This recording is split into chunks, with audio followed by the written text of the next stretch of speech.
ባለቤቱ አርፋ ያገለገለበት ያስተማረበት ቤተክርስቲያን መቅበሪያ ስፍራ ከለከለችው። ደረሰችልኝና ጥቁር አንበሳ ወደ ጌታ አልሄደችም። ባለቤት በእውነት ወደ ጌታ ሄደች። የተጸነሰው ልጅ ሳይወለድ እኔ በእውነት የቸርቿን ስም አልጠራም። ድረሱልኝ ቀበሩልኝ ስል ቤተክርስቲያን አባል አይደለችም አናውቅም አለኝ። አስከሬን በእጄ እግዚአብሔር ሆይ አልኩት፣ ምን እንደሆነልኝ የምትፈልገው? ይዘህ ነው የምታስመጣኝ? ምን ልሆንልህ ከዚህ በላይ? በጣም እግዚአብሔር ላይ አፌን ሳላቀቅ እረ ተሰይተው እያለ ይለምነኛል፣ ያለቅሳል። በሕይወት የሚኖሩ ሕያዋን ሁሉ የሞቱም ቅዱሳን ባንተ ዘንድ ያሉ አንደበት የሌላቸው ጉዛንም ጭምር ምስጋናን ያመጣሉ ለስምህ ክብር ይላል። ዋት አልኩ። ምት ነው አብርሽ የተሰማኝ ምት። ጨርሼ ነበር። አንድ ድል ስጠኝና ታዘበኝ አልኳት። እግዚአብሔር የዛሬው እንግዳችን በተለያዩ ቦታዎች በመምህርነት ያገለገለ ሲሆን የህይወቱን ምዕራፍ በሶስት ቀለማት ይገልጻል። አንደኛው ቢጫ ሳጥን፣ ሁለተኛው ቀይ፣ ሶስተኛው አረንጓዴ ሆኖ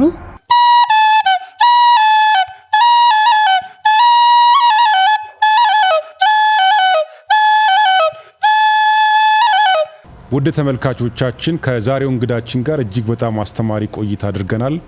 አብራችሁን ቆዩ። ሰብስክራይብ ማድረግ እንዲሁም ደግሞ ለወገኖቻችሁ ሼር ማድረጉን አትርሱ።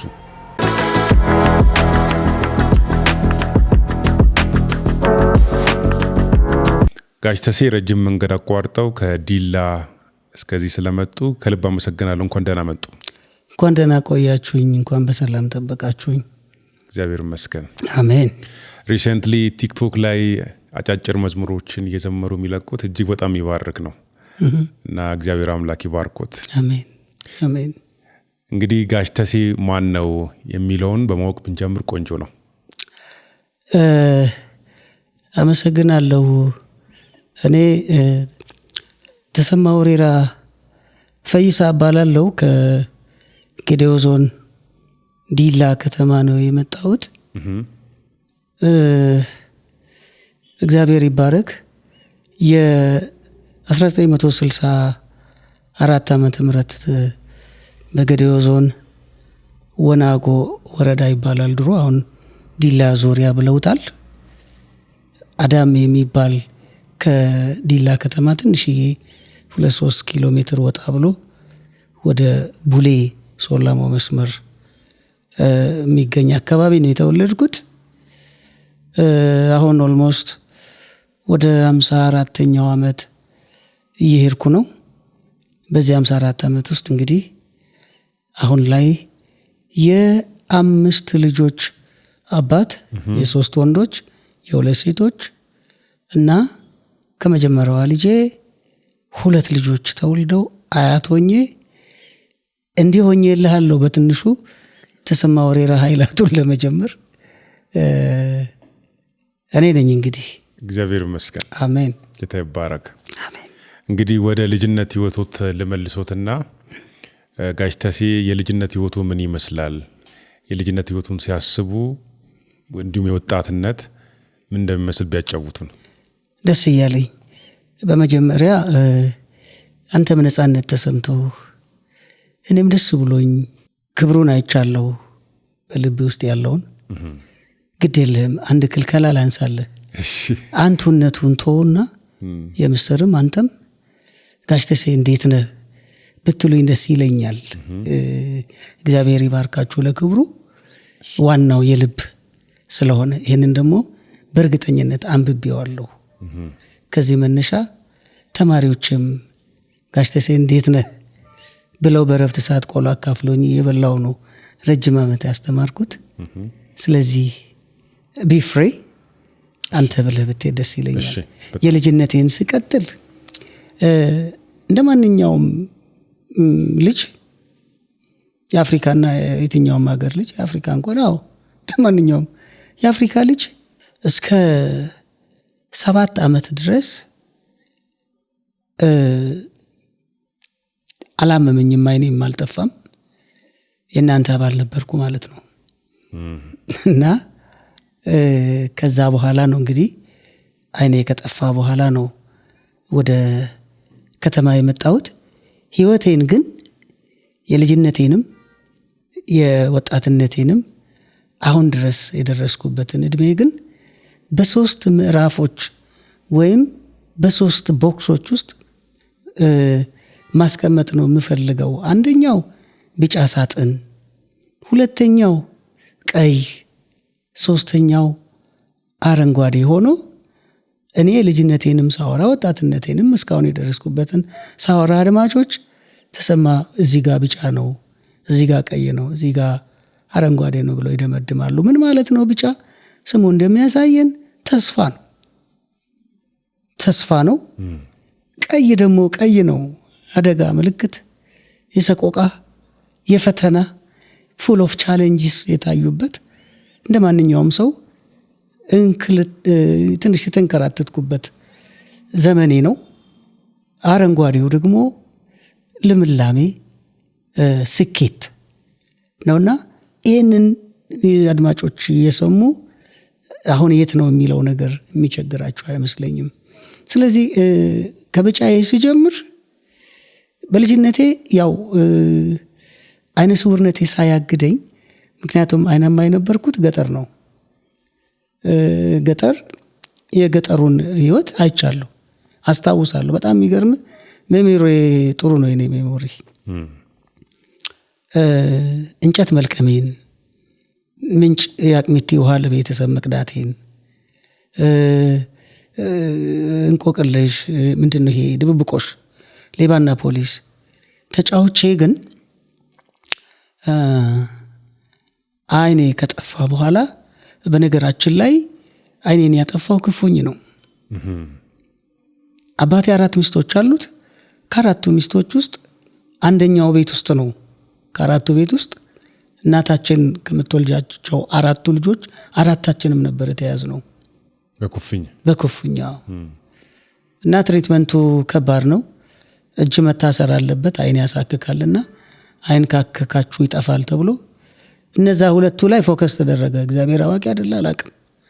እነዛ ላይ ፎከስ ተደረገና ሁለቱ ተሻላቸው። እኔና ታናሽ ወንድሜ በረታብን። ጭራሽ ታናሽ ወንድሜን ወሰደው ሞት። እኔ አይነ ስውርነትን ማትረፊያ ብዬ በህይወት ተረፍኩ። እና አይኔ ከጠፋ በኋላ ግን እናታችን አንድ እርምጃ ወሰደች። አባቴ ኬርለስሊ ትሪት አድርጎናል በሚል እውነትም ደግሞ ያው ብዙም ትሪት አላረገንም። በኋላ የማነሳው ነጥብ ይኖረኛል በዚህ። ከዛ በኋላ ካንተ ጋር አልኖርም ብላ የቀረንን 3 ልጆች ይዛ ወደ ዲላ ከተማ መጣች። ጪጩ ገብርኤል መሳለሚያ አካባቢ ያለውን አጎደርጋ ጋር ማረም መሄጃ መንገድ ላይ በቃ ኩሽናም ጠርጌ እኖራለሁ ብላ አንድ ቤት መጣች። አንድ አሮጌት ቤት ሰጧት። ኩሽና ሊሆን ይችላል አይደለም። እዛ ነው ያደግነው። ጌሾ እየነገደች አሳደገችን። ግር ሲላትም ልመና ወጣን። እኔና ወንድሜ ታላቅ ወንድሜ መናኸሪያ ዞረን፣ ቡና ቤቶች ዞረን ሳንቲም ለቅመን እናመጣላታለን። ያለኛ ፈን ነው። ሳንቲም ግን ለእናታችን እንሰጣለን። ሁሌ ትመርቀናለች። ስትቸገር ወጣ ብለን ሸቀለን እንምጣንልና ሄደን ወዲያ ወዲህ ብለን ለቃቅመን አምጥተን ብር እንሰጣታለን። ይሄ አጋጣሚ ለልመና ጎዳና መውጣቴ አሁን ላለደረስኩበት ምክንያት ሆኗል። እንዴት ብትለኝ አውራጃ በየአውራጃው ያኔ ሲዳሞ ክፍለ ሀገር ነው የሚባለው 1972 ዓመተ ምህረት የወላይታ ኦቶና አይነ ስውራን ትምህርት ቤት ተማሪዎችን ይፈልጋልና ከየአውራጃው ተለቅሞ መምጣት አለባቸው ተብሎ ሲፈለግ ያ ልጅ ተባለ። ምክንያቱም እኔ እንዲላማ አቀኝ የለም። እዘፍናለሁ በልጅነቴ መኪና ላይ ይዘውኝ ይሄዳሉ። ሾፌሮች አጣጥበው ልብስ ይቀይሩልኝ ነበር። በጣም ልጅነቴ በጣም ደስ በሚል ሁኔታ ነው ያለፍኩት። የልጅነት ቅልጥፍና አለ። ቅልጥፍና።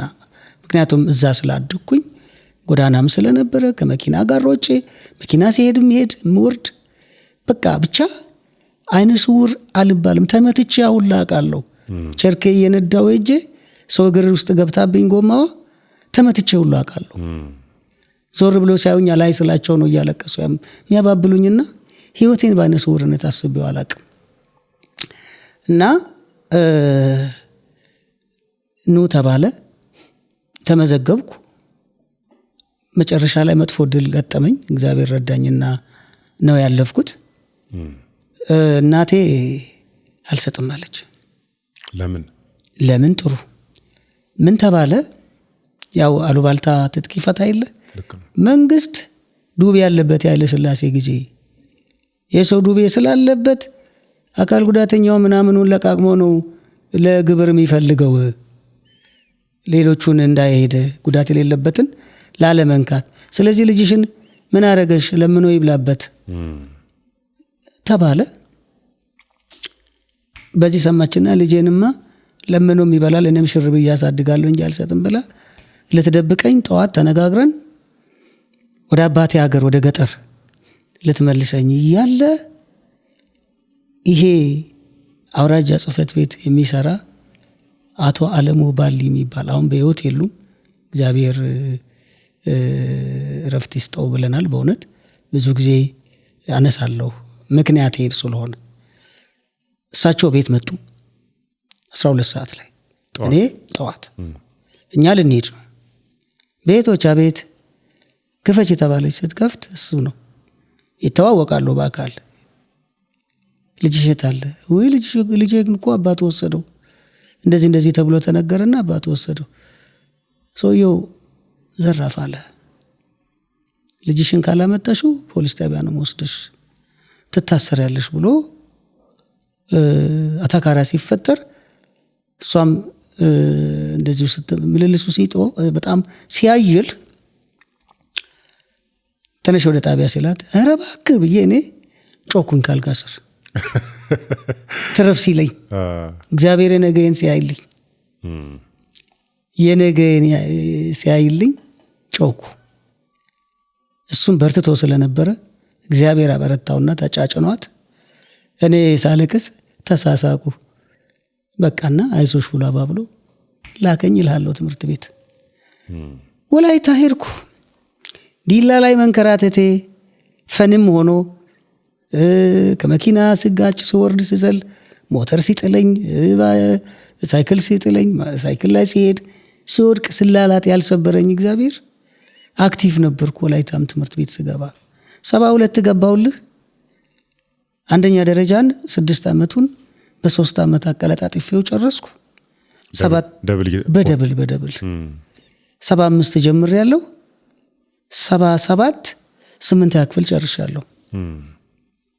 8ኛ ክፍል ጨርሼ 78 ግን ሃይስኩል ገብቻለሁ 9ኛ ክፍል። ስለዚህ 81 ዓመተ ምህረት የባከነ ጊዜ ሳይኖር 12ኛ ክፍል ጨርሼ በ9 ዓመት ውስጥ 2 ክላስ በ9 ዓመት ውስጥ 12ኛ ክፍል ጨርሼ በጥሩ ውጤት የኮተቤ መምህራን ትምህርት ኮሌጅ አዲስ አበባ 82 ዓመተ ምህረት ገባሁ። ከዛ በኋላ እንግዲህ ልጅነቴ አዶለሰንስ ፒሪድ ሃይስኩል ላይ የምትጀምረው ብቅ ከመጀመሯ በፊት የነበረው ህይወት ፍጹም ደስ የሚል ልመናውን ቢሆን ያው እንደፈንም ጥቅምም ነበረው። ተበላለት ተጣለ መኪናም ሽርሽር አለ ያ አለ። ከልጅነቴ ጋር ከኩዮቼ ጋር ከሚያዩት ጋር እኩል ቸርኬ እየነዳሁ ሌባና ፖሊስ የተጫወትኩ ወንዝ ሁሉ እጄ ሰዋኝ ውሃ ሁሉ ሊበላኝ ነበርና ሰው ተርፎ እግዚአብሔር የነገን አይቶ የዛሬዋን አይቶ ከወንዝ ጠልፎ ሁሉ አድነውኝ ያውቃል። እስከዛ ድረስ አይነ ስውርነቴን ረስቼው ነበር ያደግኩት። ሌባና ፖሊስ ተጫውቻለሁ።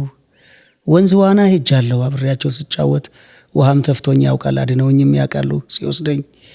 እንደገና ኳስ ሁሉ ተጫውቻለሁ። በረኛ ሁሉ አድርገውኛል። በቃ ተሰ ሲሉ እኔ መዘገጃጀት እጀምራለሁ። በቃ እውነት ደግሞ ለመናገር ተሳክቶልኝ ያውቃል። በረኝነቱ እውነቴን ነው ማወራ። ኳሷ ድው ስትል ለኔ የተሰራችልኝ ነገር ጠበብናት። ስለዚህ በሚችላቸው ስፔሶች ኳሶችን አግኝቻቸው አውቃለሁ፣ ቀልቤም አውቃለሁ ሲነጥር። ይሄ አሁን በፍጹም ለሰዎች አይመስልም። እንግዲህ ዲላ በፍራፍሬ ይታወቃል። ዘይቶን አለ፣ የተለያዩ አቮካዶ ምናምን አለና ዘይቶን እና ማንጎ ዛፍ ላይ ሆነው የምትበላቸው ናቸው የሚበስሉ። ያውን ብለው ሲወረውሩ እሱም መፈለጉ ስቃይ ነው ላይ ወጡ ልጆች። ስለዚህ ተሰቃየው። ዘይቶን በጣም ስለምወድ ማሳ ውስጥ ያለውን ዘይቶን ለመብላት እንሄዳለን። እነሱ ተሻምተው ላይ ወጡልና ይበላሉ። ያውን ብለው ይልካሉ። ዘይቶን ይንከባለል የለ ድው ይላል። ላገኘው ስሞክር ይንከባል። አቦን እሱን ከምፈልግ ዛፍ መውጣት ጀመርኩ። ዛፍ ላይ ወጥቼ ያለውና የሌለውን ቼክ ለማድረግ እንደዚህ ካረኩት ከከበደ ተሸክሟል ማለት ነው። እኔ ወደዛችኛዋ ከመሄድ ሳብ ባረግና አምጥቼ ፈልግና የበሰለውን ቆርጥና እበላለሁ። ለኔም ስሉኝ ይልክላቸዋለሁ ወደታች። እና አይነ ስውርነቴ ያን ያህል ተጽዕኖ ሳያሳድርብኝ አስቤው አላውቅም ነው የምልህ። ይሄ እንግዲህ ምዕራፍ 1 ቢጫዬ ነው። ወደ ቀዩ እንሂድ። አይ ቀየማ የሚጀምረው መቼ መሰለ? 12ኛ ክፍል ስማር እንደ ማንኛውም የአዶለሰንስ ፔሪድ ፍቅር ሸተተኝና ማለት ነው። ቀበቶ ሳንገዛ ጮርናቄ ብስኩት በልቼ ሳልጠግብ አሁን የመጀመሪያዋ ልጄ አያት አርጋኛለች ያልኩህ እናት ጋር እውነት ለመናገር ትዳር አይደለም ዝም ብሎ አሁን ፍሬንድሺፕ የሚባለው ነገር። እኔ ሙዚቀኛ ነበርኩ፣ አዮማ ሰራ ነበር፣ ጃዘር ነበርኩ። በተለይ በጃዝ በጣም ተወዳዳሪ የለውም እስኪባል ድረስ አይነ ስውር ሆነ። ያውም ዘመናዊ ድራም እንዳይመስል 4-5 ከበሮ ደርድረ ደስክ የተቀመጥክበት ሁሉ ሳይቀር እንደ ቻርልስተን እየቀጠቀጥኩ የየባህሉንም ድራም ተጫዋች ነበርኩና ሙዚቃዬን ተወደው ነበር እና ተቀርበኝ ነበር። በየመድረኮች ይዘፍኑ ነበር። ይዘፍናለሁ፣ አስተዋውቃለሁ፣ ክራር ጫዋታለሁ፣ ድራማ ላይ እንትን ሰራለሁ፣ መሸጋገሪያ እንትኖች በክራር ሰራለሁ እና በተለይ ድራም ላይ እና ድምጽ ላይ ሰራ ነበር እና ብዙዎች ይወዱኝ ነበር። በትምህርቴም ያን ያህል ጎበዝም ነበርኩ እንደዛም። እና ጨዋታ ተጀመረና አሁን ስቃይና መከራ የጀመረው ብራችን 60 ብር ናት ፐርመንዝ የምትሰጠን። የቶና ንሱራን ድርጅት 60 ብር ይሰጠናል። ምክንያቱም ቦርዲንጉን ስንጨርስ ወደ ውጪ ኢንክሉሲቭ ነው የሚከተን። ከጉዳት አልባ ልጆች ጋር ነው የምንማረው። አዳሪ ትምህርት ቤት አይነ ስውራን ብቻ ናቸው። መምህራን አሉ፣ ብሬሉን የሚያስተምሩ አይነ ስውራን ናቸው። ሌሎቹን መደበኛ ትምህርት እንትኖችን ያው መንግስትም ቀጥሯቸው ያው መደበኛ ትምህርት ተምረናል። ልክ 6ን ጨርሰን 7 እና 8 እስከ 12 የትኛውም መንግስት ትምህርት ቤት ገብተን ነው ተቀላቅለን እንማር ነበር። እኔ ክፍል ውስጥ 77 ነበርን። 7ኛ ክፍል ሁለታችን አይነ ስውር ነበር። አንደኛና ሁለተኛ ነበር የምንወጣው። 8ም እንደዛው 9ም እንደዛው። አንደኛ ወጣ ሲባል አይነ ስውር ነው የሚወጣው። ምን አነጉር ነው ይባላል። ከዚህ ክፍል አንደኛ ሲባል አይነ ስውር ነው የሚወጣው። እና በጣም ተወዳዳሪ የነበረው ትልቅ ትምህርት ቤት ነበረው ቶና አይነ ስውራን ትምህርት ቤት። እና ያው እዛ ከእሷ ጋር ተጀመረና እርግዝና መጣ ተባለ። የኔ ቀይ የሚጀምረው እሱ ነው። ኦኬ። የጋሽ ተሴ ባለቤትም እዛው የአይነ ስውራን ትምህርት ቤት ነበር? እዛው አይነ ስውራን ትምህርት ቤት ነበረች። ኦኬ። የሚገርምህ ነገር ምናልባት አላየዋትም ባይኔ፣ ከተነገረኝ ላይ ስሰማ ግን she was extremely pretty ነበረች። አንዱ ምንን ያስጠጋኝ ጸጉሯ ነበር። እንዲያስረው ነበረ ከወንበር ጋር ወይ ቆመን ስናወራ ብረት አለ እንደዚህ መደገፊያ፣ ከብረት ጋር አስረነው አታቆም ስናስረው እታች ነው። በጣም ረጅም ጸጉር አላትና እሱን የፈታሽ ቀን ቁጭ ብዬ እኔም አብሬ ያበጥር ነበር። ይሄ ነገር ተጀመረና ጽንስ ያስኳለች እና ፈተናው እዚህ ጋር ነው የመጣው። ምን ይሻላል ሲባል 12 ክፍል ነበርኩ። ዘፍኜ ለምኜ አሳድጋለሁ እንጂ አስወጣለሁ ስትለኝ አታስወጭም አልኩ። ተወለደች። እኔ ትቼ ከእህቴን አምጥቼ የእህቴ ልጅ ለሷ ሰጥቼ ከዲላ እኔ ማትሪኩ ቀናኛ ሙዚቀኛም አልሆንኩም ለማኝም አልሆንኩም። ቀጥታ ማትሪኩን ሹት አድርጌ ኮተቤ መጣሁ። ኮተቤ መምህራን ኮሌጅ ገባሁ። አሁን የማሳደግ ዳኔ ጋር ነው ያለው። እሷ በዚህ ምክንያት ትምህርቷን አቋርጣ ቤት ነች እና ብዙ መከራየው። ይህንን ብዙ አልሄድበትም በእውነት ተመረኩ። አገልግሎት ጀምሬ ነበር ባይዘወይ ኦኬ እሱን እመጣበታለሁ። ግን አገልግሎት ጀምሬ ስለነበረ ለአገልግሎት ስንወጣ የትራንስፖርት የሚባለውን ብር እየላኩም ደሞዜም 347 ብር ነው። ኦኬ ዘፈኑን አቆም። ከዛ በኋላ መሀል ላይ ኮተቤ ከጌታ በፊት ከጌታ በኋላ የሚለውን ነገር ሳመጣልህ ጌታን የተቀበልኩበትን ዘመን ስነግርህ ማቆሜን እነግርሃለሁ። ኦኬ እና 82 ነው ትምህርት ቤት የገባሁት ኮተቤ ማለት ነው። 83 84 በተለይ 82 83ቱን እብድ ነበርኩኝ። ጌታን የተቀበልኩት መቼ ነው? 83 ነው። 82 83 ጉርድ ሾላ ይሄ ሲኤምሲ የሚባል ይሄ ብረታ ብረት 02 ኮተቤ ይሄ ቀጨኔ መድኃኔዓለም 6 ኪሎ ገንዘብ ሚኒስቴር ጀርባ ይሄ ጠቅላላ ለጋርድ ልዩ ስር አካባቢ ኮረፌና ፊሊተር ጠላ እንደኛ ያጠጣ የለም። ሌሊት 8 ሰዓት ከገብርኤል ኮተቤ ገብርኤል አካባቢ በዚህ በጀርባው መንገድ አለ ወንድራት ትምህርት ቤት ጀርባ በዛ ዞረን እኛ ዶርም መጥፊያ ቦታ አለች።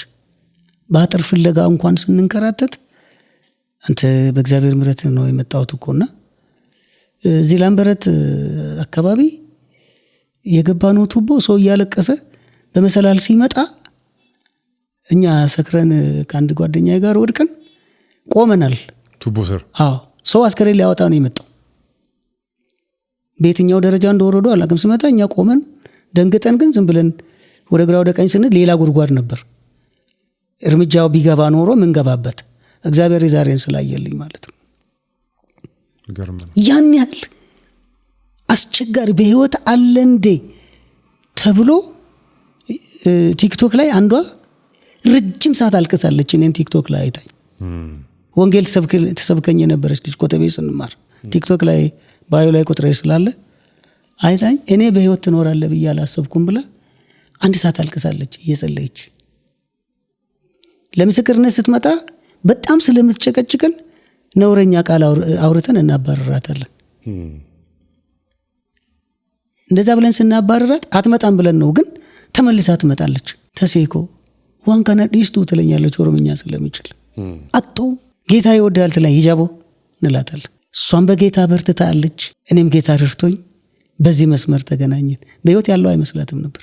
ያን ያህል የሆነ ላይፍ አሳልፍ ያለው ኮተቤና ጌታን ያገኘሁት ግን መጡ ሲባል ያው ተደነግጥ የለ መጡ ሲባል ኢህአዴግ ሰንዳፋ ደረሰ ሲባል ተኩስ ከርቀት ሲሰማ ጌታ ይሻላል ብዬ ሽሹ በጣም ይጸልዩልኝም ነበርና ያን ሌሊት እኔ ሰክሬ ነበር ያደርኩት።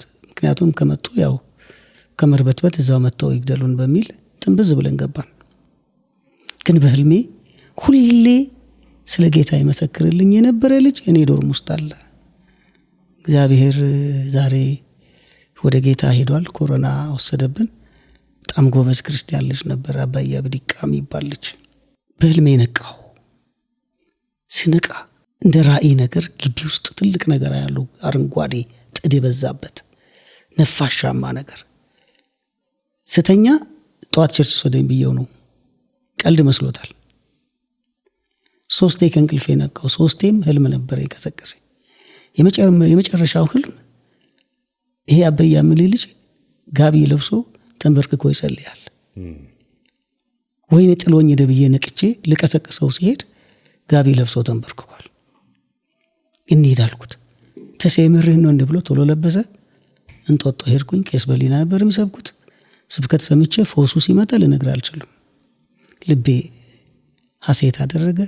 ጌታን የምትቀበሉ ሲባል በሩጫ ነው የሄድኩት። ጌታን ተቀበልኩ። ኢህአዴግ ገባ። እኔ ደህንነት ክትትል እየጀመርኩ 1 ወር ነው 2 ወር እንደቆየው ኢህአዴግ ገባ። ሲገባ እኔ በጌታ ነበርኩ። ተጽናናው። ካሴቶችን፣ ዘፈኖችን ሁሉ አጥፍቼ መዝሙር ካሴት የሰማው ነበር። እንግዲህ ጌታን ከተቀበልኩ በኋላ 84 ያው ኢህአዴግ መጣ፣ ትምህርት ተቋረጠ። ሄድኩኝ ወደ ዲላ። ዳግም ተጠራን 84 ላይ ዳግም ተጠርተን ትምህርቴን ጨረስኩኝና ባለቤቴንና ልጄን ለማየት ወላይታ ሶዶ ሄድኩኝ። ሄጄ አይቼ መጣው። ክስት ብለዋል፣ ምንም ማድረግ አልችልም። 85 ግን ተመርቄ ስራ ይዤ ገንዘብ መክፈል ስጀምር መከራ መጣብኝ። ቤቱ ጋር ነው መከራ የመጣው። እኔ አዲስ አበባ ማነኮተቤ ወልቂጤ እያስተማርኩ ነው። እነሱ እኔን ሳያማክሩኝ ልጄን ይዛ እንደገና 2 ጓደኞቿን ይዛ አዲስ አበባ መጣችል። መኪና እየለመኑ ማለት ነው። አላውቅም ምን እንዳነሳሳቸው። መተናል አሉኝ። ሄድኩኝ። ጓደኞቻቸው ጋር ቤት አርፈዋል። እጃ አየኋቸው።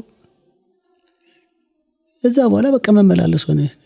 ወልቂጤ አዲስ አበባ፣ ወልቂጤ አዲስ አበባ፣ ገንዘብ እስከሚቸግረኝ ድረስ፣ አገልግሎት እስኪፈትነኝ ድረስ ወዲያው ነው ያው ከዚህ ከወልቂጤ አሚን ጌታን ተቀብዬ እንደርኩኝ ወሊሶ ደህንነቴን ጀምሬ ነበር፣ ጨረስኩኝ። ከዛ ወሊሶ ቀጥታ ወደ አገልግሎት ጀመርኩ። ኳየር እዛ ነበር ቆየሁት። ተምሬ ምን ብዬ ጨረስኩኝ። እዛው አገልግሎት ጀመርኩ።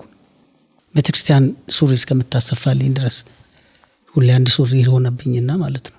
በጣም ተፈተንኩ። እሱ ነው የሚገርምህ። የመጨረሻ ቀይ ህይወቴ ልቤ በጣም የተሰበረው መተው እዚህ ከደረሱ በኋላ ያቺ ብትሞትም ትሞት እኛ ለምነን እናሳድጋለን እንጂ አታሶችም ብለን ተስፋ የገባናት ልጅ ደርሳ 4 ዓመት እንደዚህ ከደረሰች በኋላ እነሱ ከሻሸመኔ በትሬንታ ኳትሮ ሊመጡ ቆመው እያለ ዳር ይዞ እየሮጠ የሚመጣ የነበረ አህያ ሰብሯት አለፈ እግሯን፣ ራሷን እናታቸው ማለት ነው። ያ ስብራት መከራ ሳየኝ ሎጌሻ ከፍላለሁ፣ ሌላም ነገር ብቻ ተጎርተው አላውቅም። እዚህ 4 ኪሎ ጉድ ሸፐርድ የሚባሉ እንጂኦ ነበር። ከነ ልጄ ወሰዱና ሰው የላትም ተብሎ እዛ ሕክምና ላይ ያለች ልጃችሁ ሞተች ብሎ አረዷት። እንጂኦ ያው አልከበሯትም፣ ብቻ ሞታለች አሉ።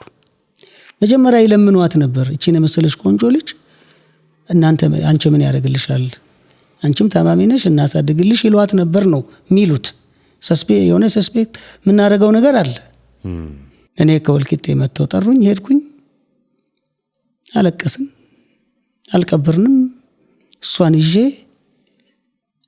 አንድ ጓደኛዬ ባዶ ቤት አለኝ ብላ ሰበታ ይዣት ሄድኩ። ከወልቂጤ ሰበታ እያመላለስኩ እያለ 86 ክረምቱ ላይ ለ87 አጥቢያ አንድ ዜና ነገረች። አርግዣለሁ ስትለኝ በጣም ደነገጥኩ። ግን በልቤ ምን አስብ ነበር? በደህና ጊዜ ጥሩ ፍቅር ነበረን፣ ትጫወታለህ፣ ልጅነቱም አለ። ምናልባት ስለታመምኩ ኢግኖር አደረገኝ ትለኝ ይሆን ወይ ብዬ ሞቲቭዋን አየው። ከዛ በኋላ እንደ ማንኛውም አዘር ዴይስ ሪሌሽን ተፈጠረና አረገዝኳለች። ዋዲዩ ሴ ምንድነው የምታረገው? እግዚአብሔር አዋቂ ነው አለን። ወለደች። ብዙ ታምር እየዘለልኩ ነው መነግር። በጣም ዋጋ ከፈልኩ። እሱ እየገረመኝ እያለ እሷ በጣም ታመመች። እኔ ወሊሶ አገልግሎት እያገለገልኩ እያለ በአስቸኳይ ና ተባልኩ። እዛ መስሪያ ቤት ሄድኩኝ። ወልቂጤ መምህራን ጽሕፈት ቤት ሄድኩና የ1 ወር ደመወዜን ስጡኝ አልኳቸው። በረጅም ጊዜ ብድር 347 ነው፣ ብዙ ብር አይደለም። አክቹአሊ በወቅቱ ብዙ ነገር ይገዛ ነበር። አንሰጥም አሉኝ። አብርሽ እዛ እኔ እንደዚህ ስቃይ ውስጥ ነው ያለሁት፣ ሰርቼ የምከፍለው ብር ነው። አልሰጥም አሉኝ። መጣሁ። አንድ ጓደኛ ያለ በቀለ ታደሰ ይባላል። አሁንም በህይወት አለ። የልብ ጓደኛዬ ነው። ወልቂጤ ፀጉር ቤት ይሰራ ነበር። እንደዚህ ፓርቲሽን ከፍሎ ማረፊያ ክፍል አለችው ፀጉር ቤቷ። ሄድኩ። ቀጥታ ማረፊያ ክፍል አልገባውም። የሚሰራበት ወንበር ላይ ቁጭ አልኩ። እግዚአብሔር አድማጮች ልንገራችሁ፣ የምታዳምጡ ይህንን ፕሮግራም ክፉ ነገር ሲገጥማችሁ እግዚአብሔር ላስት ወርዳችሁን ተጠንቀቁ ነው የምላችሁ። ላስት ወርድ ከአንደበታችሁ የሚወጣው ቃል ወይ ያረዝምብሃል ወይ ይዘው ይሄዳል። የእግዚአብሔርን ምሕረት እዛ ላይ ነው የምታየው። እኔ ከዛ ጊዜ ጀምሮ ምንም ነገር ቢፈጠር ጌታ ሆይ ትዕግስቱን ስጠኝ ብዬ ጥርሴን ነክሳለሁ። ያኔ ግን ለትምህርቴ ሆኖ እግዚአብሔር ሆይ አልኩት፣ ምን እንደሆነልን ነው የምትፈልገው? እግዚአብሔር ያውቃል፣ ግድ የለም እሱ ይረዳናል ብዬ ስላልካድኩ ጌታ ይረዳኛል ብዬ በስምህ ተወራርጄ እንደዚህ መሰቃየት አለብኝ? ይዘህ ነው የምታስመታኝ? ምን ልሆንልህ ከዚህ በላይ ብዬ በጣም እግዚአብሔር ላይ አፌን ሳላቀቅ እረ ተሰይተው እያለ ይለምነኛል፣ ያለቅሳል። እኔ አለቀስኩ። ግን ምን እንዳባነነ ልንገርህ፣ እግዚአብሔር አዋቂ አይደለም። ተሰይተው ሲለኝ መንፈስ ቅዱስ ለካ ቤት ውስጥ መዝሙር ተከፍቷል። እኔ እስከምነቃ ድረስ መዝሙር ክፍት እንደነበረ አላውቅም። ምን መዝሙር እንዳባነነኝ ታውቃለህ? በሕይወት የሚኖሩ ሕያዋን ሁሉ የሞቱም ቅዱሳን ባንተ ዘንድ ያሉ አንደበት የሌላቸው ጉዛንም ጭምር ምስጋናን ያመጣሉ ለስም ክብር ይላል። ዋት አልኩ። ምት ነው አብርሽ የተሰማኝ ምት። አንተ ባትዘምር፣ አንተ ባታከብር፣ አንተ እግዚአብሔር ትልቅ ነው ባትል ተራሮች እግዚአብሔርን ያከብራሉ። ሙታን ይቀድመዋል። አንደበት የሌለው የሞተው ቅዱሳን መንፈስ ቅዱስ ነው እኮ ልክልከ የሚነግረኝ። ይሻልሃል በሕይወት የሚኖር በሕይወት የሌለ አንደበት የሌለው ጉዑዛኑም ጭምር ዋታር ጉዑዛንስ ዛፎቹም በክብራቸው በሞገሳቸው ቆመው ወደ ግራ ወደ ቀኝ ይላሉ። ተራራው ከነሞገሱ አቤት የእግዚአብሔር ምሕረት አሰራሩ እያለ እያስደነቀው ቆሟል ባለበት አይደለም። ወንዙም ስርዓቱን ጠብቆ ወደ ላይ ሳይመጣ ወደ ጎን ሳይሄድ ስትሬት ይዞ ወርታች ይወርዳል። አራዊቱም በሰዓት ገብቶ በሰዓት ይወጣል። ተፈጥሮ ለእግዚአብሔር ይዘምራል። ለካ አንተ ሲገባ ነው የሚገባ። ዘልዬ ከመቀመጫው ተነስቼ ማረፊያው ክፍል ለጣልኩ። አልቅሼ በውስጤ መዝሙሩን እየዘመርኩ እንቅልፍ ይዞኝ ሄደ። ጋሽ ተሴ መዝሙሩን አንድ ድገማት። በሕይወት የሚኖሩ ሕያዋን ሁሉ የሞቱም ቅዱሳን ባንተ ዘንድ ያሉ አንደበት የሌላቸው ጉዛንም ጭምር ምስጋናን ይሰዋሉ ለስም ክብር። በሕይወት የሚኖሩ ሕያዋን ሁሉ የሞቱ ቅዱሳን ባንተ ዘንድ ያሉ አንደበት የሌላቸው ጉዛንም ጭምር ምስጋናን ያመጣሉ ለስም ክብር ይላሉ ይመስለኛል። ወላይታ ኦር ሳሙኤል ሙሉ ወንጌል ኳየር ዘማሪዎች ናቸው። የቆየ መዝሙር ነው። ልጁ ያንን መዝሙር ነበር ብዙ መዝሙሮች አልፈዋል። እዚህኛው መዝሙር ላይ ነው የነቃሁት። ስራ ነበረው እግዚአብሔር። ተው ተሴ ይሻልሃል፣ አንተ ትጎዳለህ እንጂ እኔ ተራሮች ያመልኩኛል፣ ወንዞች ስለኔ ይዘምራሉ፣ ታዘው አራዊቶች በሰዓት ገብተው በሰዓት ይወጣሉ።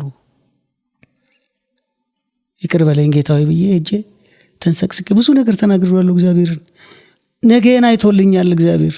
I repeated this word የዛሬን አይቶልኛልና እግዚአብሔር ተጠነቀቀልኝና አልቅሼ ተኝቼ ስነቃ ከኛ ጋር የሚከስ የምታመልክ እዛው ትምህርት ቢሮ የምትሰራ ገነት ሽፈራው የምትባል እህት ነበረችን። ተሰምቷት እንዴ ልጁ እኮ እንደዚህ አይነት ችግር ልጅ ላይ ደግሞ እውነት ለመናገር I was not more than 22 23 እንደወጣው ነው ከተቋም እንግዲህ 12 ክፍል ብያለሁ አይደል? ይሄ ታሪክ የተፈጠረው ትዳር ምናምን የሚባለው ነገር ትዳር የምትለው ስምም አይደለም። እንዲህ አይነት ችግር ያለበት ነው ብላ ራሷ አስጨርሳ ፈርማ 347 ብሩን ይዛ መጣለች። ይገርም ነው። አልጋዬ እንዲህ ስነቃነቅ ይነግራታል ታሪኩን። በጣም ተሰምቶታል፣ ቅሶ ተኝቷል። ስሌና ፍሪ ብላኝ እኔ እኮ እንዴት እንዲህ ብዬ አለቃውን እንትን ብዬ ብር ይዤለት መጣሁ ሲል ሊቀሰቅሰኝ ሲመጣ ነቅቻለሁ። ሄድኩ እንደገና ንስሐ ገብቼ 347 ብሬን ይዤ መጣሁ። የሚያስፈልጉ ነገሮችን ገዝቼ መጣሁ። መሰረተ ክርስቶስም ደረሰችልኝና ጥቁር አንበሳ ወደ ጌታ አልሄደችም። ባለቤት በእውነት ወደ ጌታ ሄደች። የተጸነሰውም ልጅ ሳይወለድ ተወልዶ የ4 ቀን ወር 5 ቀን ልጅ ሆኖ ሶሪ በጣም ሄደች። ግን ስትሄድ የሚገርም ነገር ለምን አልነግርህም? ልቤ ተጽናናበት። እኔ ራሴ ፕሮግራም መራሁ። የምትሞት ሌሊት ዮናስ ምዕራፍ 4 ይመስለኛል። ዮናስ በባህር በገባ ጊዜ ባህሩ በተናወጠ ጊዜ እሱ ለሻለ እንቅልፉን ተኝቶ ማዕበል ሳይሆን እንትን ሲል ነጋዴዎቹ ውድ ዕቃ ጫነውትን ዕቃቸውን መርከብ እንድትቀል ወደ ባህር ይጥሏል ነበር። ከምን የተነሳ? ከፍርሃት። እሱን ቃል ነው የሰበኳቸው። እግዚአብሔር እንዴት እንደሚወደኝ አስብ። አንቺ አልኳት ሰማይ ነበር፣ ንስሐ ግቢ። ተንከራተሻል፣ እኔም ተንከራትቻለሁ። ምናልባት እግዚአብሔር ካደረገ መከራሽ ከመብዛቱ የተነሳ እግዚአብሔርን ምን ብለሽው ይሆናል? በአንደበት ኮርተሽው ሊሆን ይችላልና ነገ የሚሆነው አይታወቅም። ፈርቻለሁ፣ መንገድሽን አስተካኪ፣ ንስሐ ግቢ አልኳት። እዚህ የተባበራችኋት ወንድሞቼ እህቶቼ ተባረኩ። እግዚአብሔር እኔንም እንዲደግፈኝ በእጄ የቀረውንም ነገር ልጅ እንዳሳድግ እባክሽን ለእኔም ጸልይልኝ። ነገ ግን እግዚአብሔር ምሕረት ከሰጠሽ ምሕረት ሰጠሽ፣ ከወሰደሽ ረፍትሽ እንዲያምር ንስሐ ግቢ ብዬ ያኔ መርከበኞቹ ከፍርሃት የተነሳ ዕቃቸው ምን ያደርጉ ነበር? ወደ ባህር ይጥሉ ነበር። ዛሬኛ ውድ ዕቃችን ነፍሳችን ነች። በማጉረምረም በስቃይ ብዙ ነገር ብለን ከሆነ እግዚአብሔር እንዳያዝንብን እኔም ልበርታ ብለን ሰብኬ 15 ደቂቃ አውርቼ ጸለይኩና እጅ አልጋ ላይ ጋደም እንዳልኩ ጩኸት ተፈጠረ። መንገዷን አስተካክላ አረፈች። እኔ እውነቴን ነው የምልህ አብርሽ፣ there were no tears on my eyes። እንባ አይኖቼ ላይ አልነበሩ። ለምን? የባሰ ችግር አለ ነገ የታሳርፈዋለሁ አስከሬኑን። እኔ ሰበታን ያለሁት ለምን? በተከራየችበት ቤት ኑሮዬ ወልቂጤ ነው፣ ቸርቼ ወሊሶን ያለው። እኔ በእውነት የቸርቿን ስም አልጠራም፣ ጥሩም አይደለም። አገልግዬበታለሁ፣ ወጣቶችን ገብቼ አገልግያለሁ። ድረሱልኝ ቀበሩልኝ ስል ቤተክርስቲያን አባል አይደለችም አናውቅም አሉኝ። ኮሚቴ ተዋቅሮ አስከሬን በእጄ ይዤ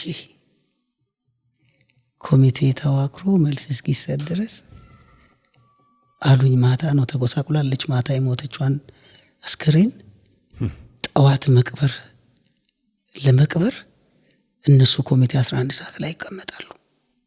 ለሁለተኛ ቀን ለማሳለፍ ለሁለተኛ ቀን ለማሳደር ኮሚቴው ለዛው ምሽልልም ቢልልም ይችላል። ኦሬዲ እንብታ ስፕሪት ነው የነበረው። ደወልኩ ወሊሶ እስከ 12 ሰዓት ይሄን ነገር ወደ 5 ሰዓት ወደ 6 ሰዓት ነው የሞተችው። እስከ 12 ሰዓት እኔ ውጪ ነበርኩ። ውስጥ ገባለሁ ወጣለሁ። ሌሎች በዝምታ ያለቅሳሉ፣ እኔ አላለቅስም። ምን ይዘት አለቅሳለሁ? ወንድ ልጅ አስከሬን ነገርን ካስተካከልክ በኋላ ነው ወገብን ሸባር ጋር የምታለቅሱ። አሁን ደክመ ማን ይጥልልሃል? ማን ይቀብርልሃል? እግዚአብሔር አብርትቶኛል መጀመሪያ። ከዛ መጨረሻ ላይ አይዞ አለችኝ ሚኬሲ፣ እንመጣለን አይዞ።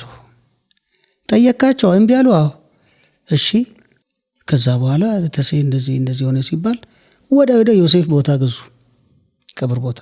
2 መኪና ይዘውልኝ መጡ። ጓደኞቼ አይነ ስውራን 2 መኪና ተከራይተው ሰርጌም እንዲህ አላማረም ብራዘር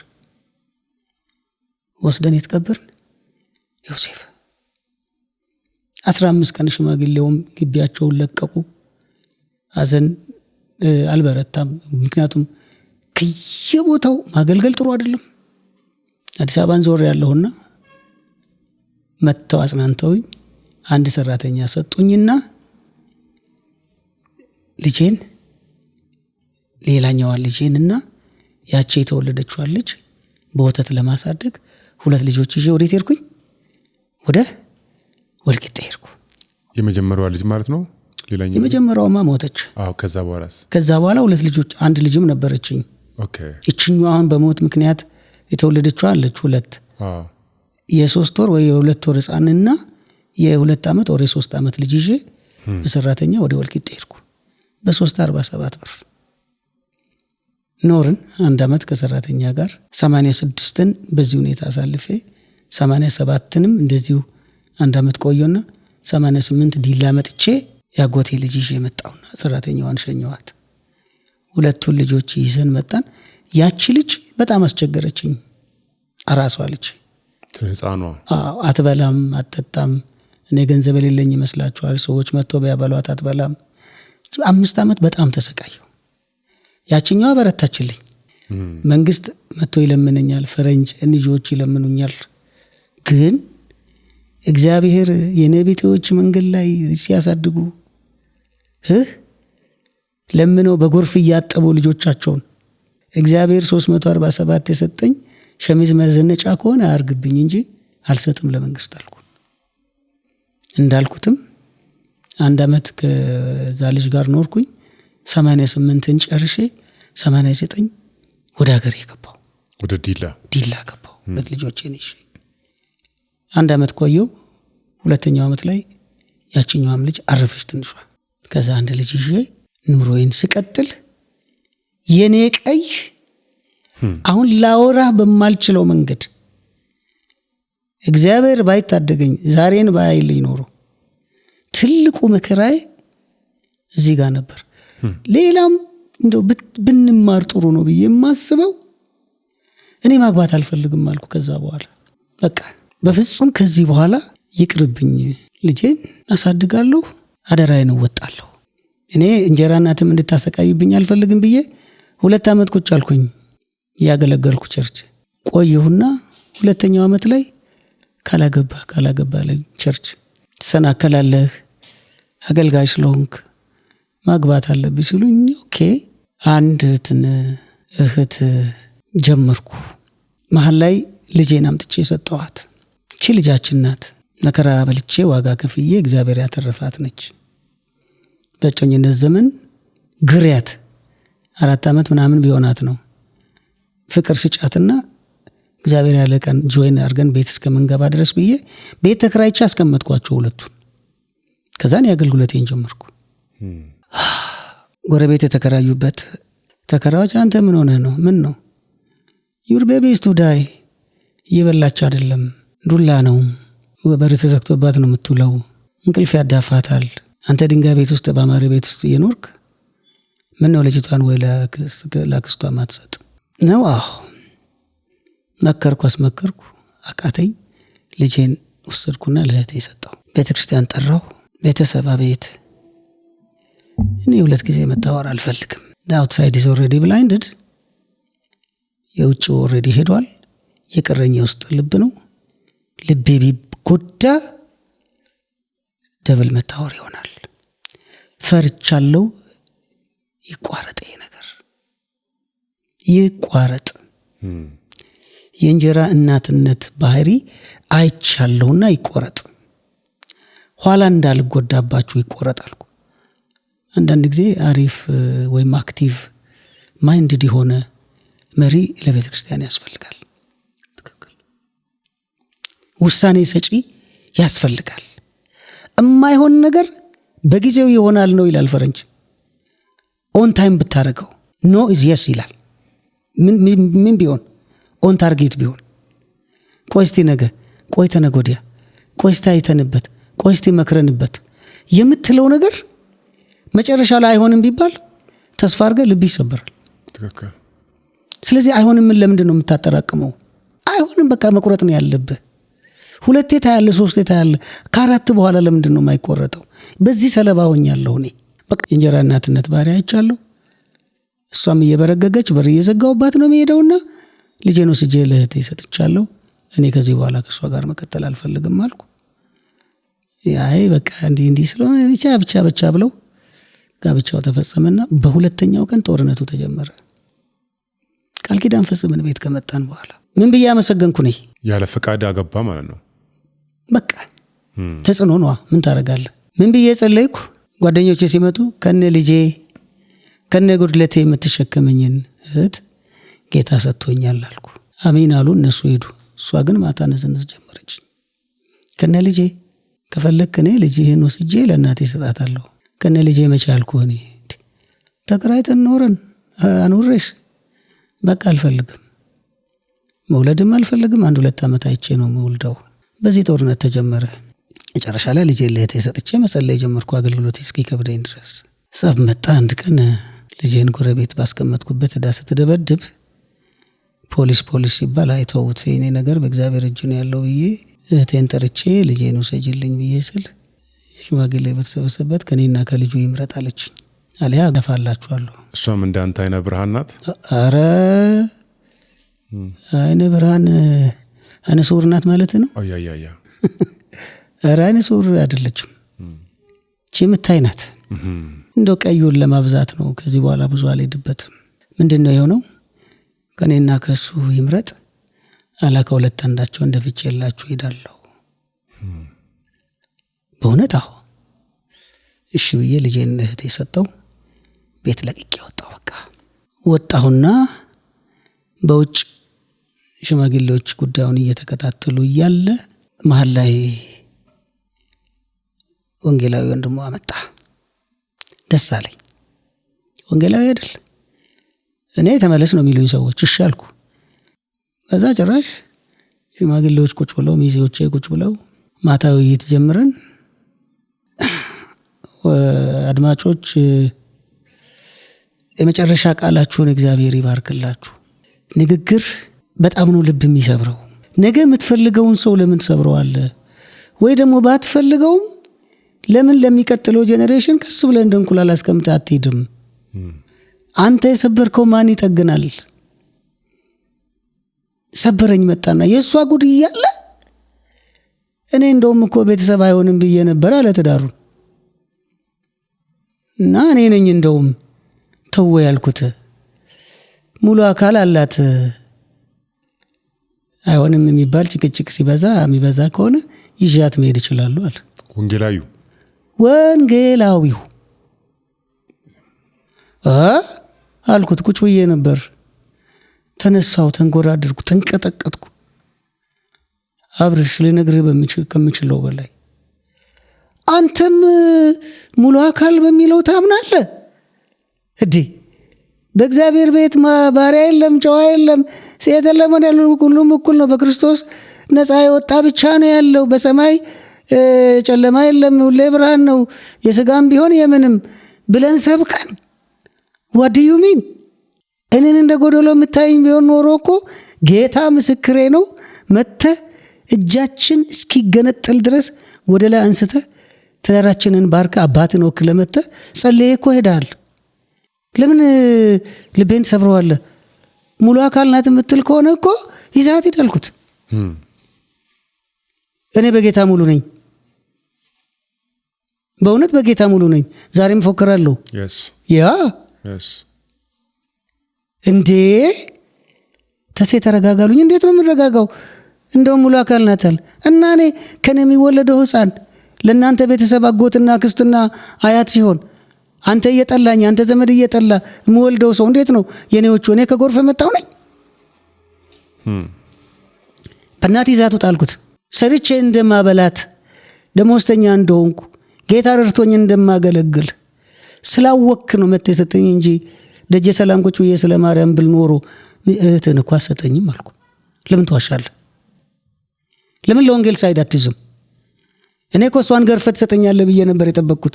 ስብሰባውን የተቀመጥኩት አልኩ። ይዛት ወጣ ስለው ተነሽ አንቺ አለ። ከሌሊቱ 5 ሰዓት ይዘው ሄዱና ሚዜ ቤት አደሩ። እኔ ሚዜ ቤት ጠዋት የፈለገችውን ዕቃ ስጧት ብዬ ወጥቼ ሄድኩ። እኔ የፈለገችውን ሙሉ ቀጭና ወጣ ሄደች። በ6 ወር ነው የሚሆነው። እንደገና አንድ ፓስተር ጉዳያችንን ያዘ። እሷን ወደ ቤት አምተን አንተ ቤት ነው ሽምግልና የምንቀመጠው ተባብሎ መጋቢት 29 ቀጠሮ ይዘን መጋቢት 18 ወር 17 ላይ ግቢ ተንኳኳ። ስከፍት ብራዘር ፖሊስ ነው።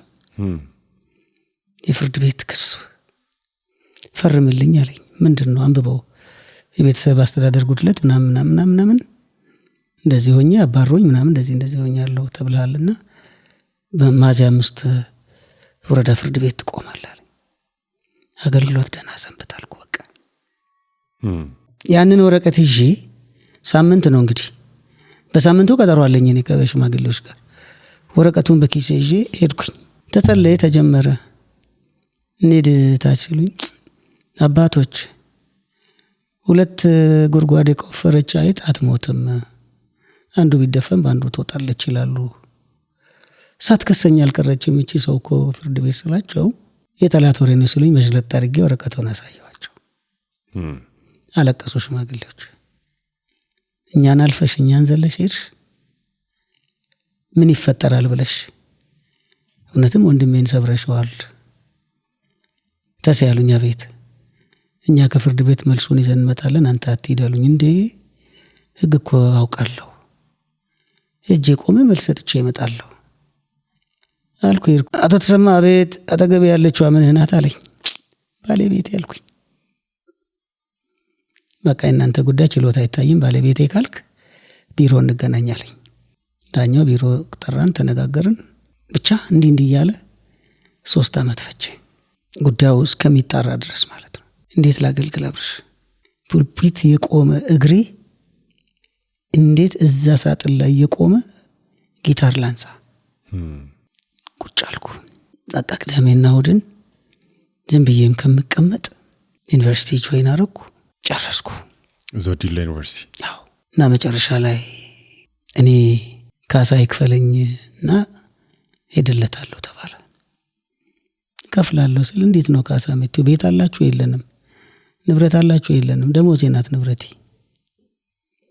አንዱ ሽማግሌ ምርር ብሎት ሲናገር በቃ እንደውም አልፈልገውም፣ በቃ ይሸኘኛል። አንተ ሰላህ እኔም በዚህ ሁኔታ መቀጠል አልፈልግም፣ ተስማምተናል ብላችሁ ጻፉ አሉ። ተጻፈ። ሄደች። በቃ ሄደች። ይሄ ነው ትልቁ መከራዬ የነበረው። ከዛ በኋላ ልጄን በሰራተኛ ማሳደግ ጀመርኩ። አስተማርኩ። ምን አልኩ፣ ተፈተንኩ። ላይፍን መምራት አልቻልኩም። መጀመሪያም እግዚአብሔር ያውቃል ብዬ ጀምሬ ምን ሆንኩ፣ በዚህ መልኩ ፌል አረገ። ሁለተኛም እንደዚሁ ልቤ እየሰጋ በረከቴ ላይ አገልግሎቴ ላይ ቀዮች በዙብኝ። ሰዋት ሻላይዱ ነው አላውቅም። አድማጮች እንዴት እንደሚያዩት አላውቅም። እኔ ግን አንድ ነገር ወሰንኩ። እግዚአብሔር ሆይ ልቤን ታውቃለህ። ብቻዬን መኖር የምችል ሰው አይደለሁም። ለእኔ ህይወት ከባድ ነው። ሰው ከሚያንከራትተኝ፣ ሰው ከሚገርፈኝ ከነድካሜ እኖራለሁ ቤትህ። አንተን መካድ አልፈልግም። አገልግሎት አንተ ልቤን በጠገንክ ጊዜ እኔ ግድ የለም መኖር ይቀድማል። በህይወት መኖር፣ በስምህ ውስጥ መኖር ብዬ ተከራከርኩ። ቆየው ግን አልቻልኩ። ስለዚህ አይጎት ሜሪድ 4 ልጅ የተወለደው ከዛ በኋላ ነው። አሁን አብረን ከምንኖራት ባለቤቴ ጋር የስታፍንን አይነ ስውር ናት። በጣም ጎበዝ መምህርት ነች። በታሪክ በጣም ቀለም ነች። የብዙ ሰብሳቢ ናት። ተጋባንና አሁን ውጪ ሄደም ልጅ የመጀመሪያ ነው። ታህሳስ 12 94 ተወለደ። 97 ዩኒቨርሲቲ የገባው ልጅ ተወለደ። 2000 ላይ መንትዮቹ 18ኛ ዓመታቸውን ያዙ ልጆች ወንድና ሴት ተወለዱ።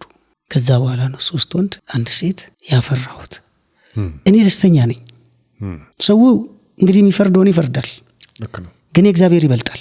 ልክ ነው። እኔ ከ1993 ጀምሮ ትላንት ምሽቴን ጤና እክል መጥቶ መሃል ላይ ሌሎች እንትኖች ከመፈጠራቸው ውጪ ፍጹም ደስተኛ ነኝ። አሁን ቀይ ያልቆ ግሬኔ ጀምሯል፣ አረንጓዴው ጀምሯል። አሁን አረንጓዴ ላይ ነኝ። ምክንያቱም ልጆቼ ጥሩ ተማሪዎች ናቸው፣ ዲሲፕሊንድ ናቸው። የዓይነ ስውራን ልጆች ተብለው እንዳይሰማቸውም we do our best ምን ችለውን እናደርጋለን። 12:30 ላይ የኔ ግቢ አንኳኳም አብርሽ ማታ። አዎ ጓሮም ተቀምጠው ከሆነ ሻወርም ሲገቡ ማሚ እዚህ ነኝ፣ አቡካዬ እዚህ ነን። ኤቭሪቲንጋቸው በእኛ እውቅና ውስጥ ነው ያለው። ስሞታ መጥቶብኝ አያውቅም። በተለይ እሷን በጣም ትሪት ያደርጓታል። እሷ ከዲግሪ ባሻገር 2 ማስተርስ ሰርታለች። በጣም ጎበዝ ነች። ዋው! ብቻዋን ነው ከልጆቿ ጋር ኮምፒውተር ጽሁፍ ብቻዋን ነው እየጻፈች ኤዲት እያደረገች ፔፐሯን የጨረሰችው። እኔ በቋንቋ አግዛለሁ። ኢንክሉሲቭ ኤጁኬሽን ኤንድ ሪሃቢሊቴሽን 1 ማስተርስ ኢን አዲሽን ኤጁኬሽናል ማኔጅመንት ሚል ሌላ ማስተርስ። በጣም ድንቅ ነው። በሂስትሪ ነው አሁን እያስተማረች ያለችው። ለምን ዩኒቨርሲቲ ለመግባት ዩኒቨርሲቲው አንድ ህግ አውጥቶ ፓራሌል አይደለም ኢንክሉሲቭ ኤጁኬሽን ከሂስትሪ ጋር ከኤፒዲኤም ከዚህ ኤጁኬሽናል ማኔጅመንት ጋር አብሮ መሄድ አይደለም ብለው ዩኒቨርሲቲ መግባት ስትፈልግ አላስገባዋትም።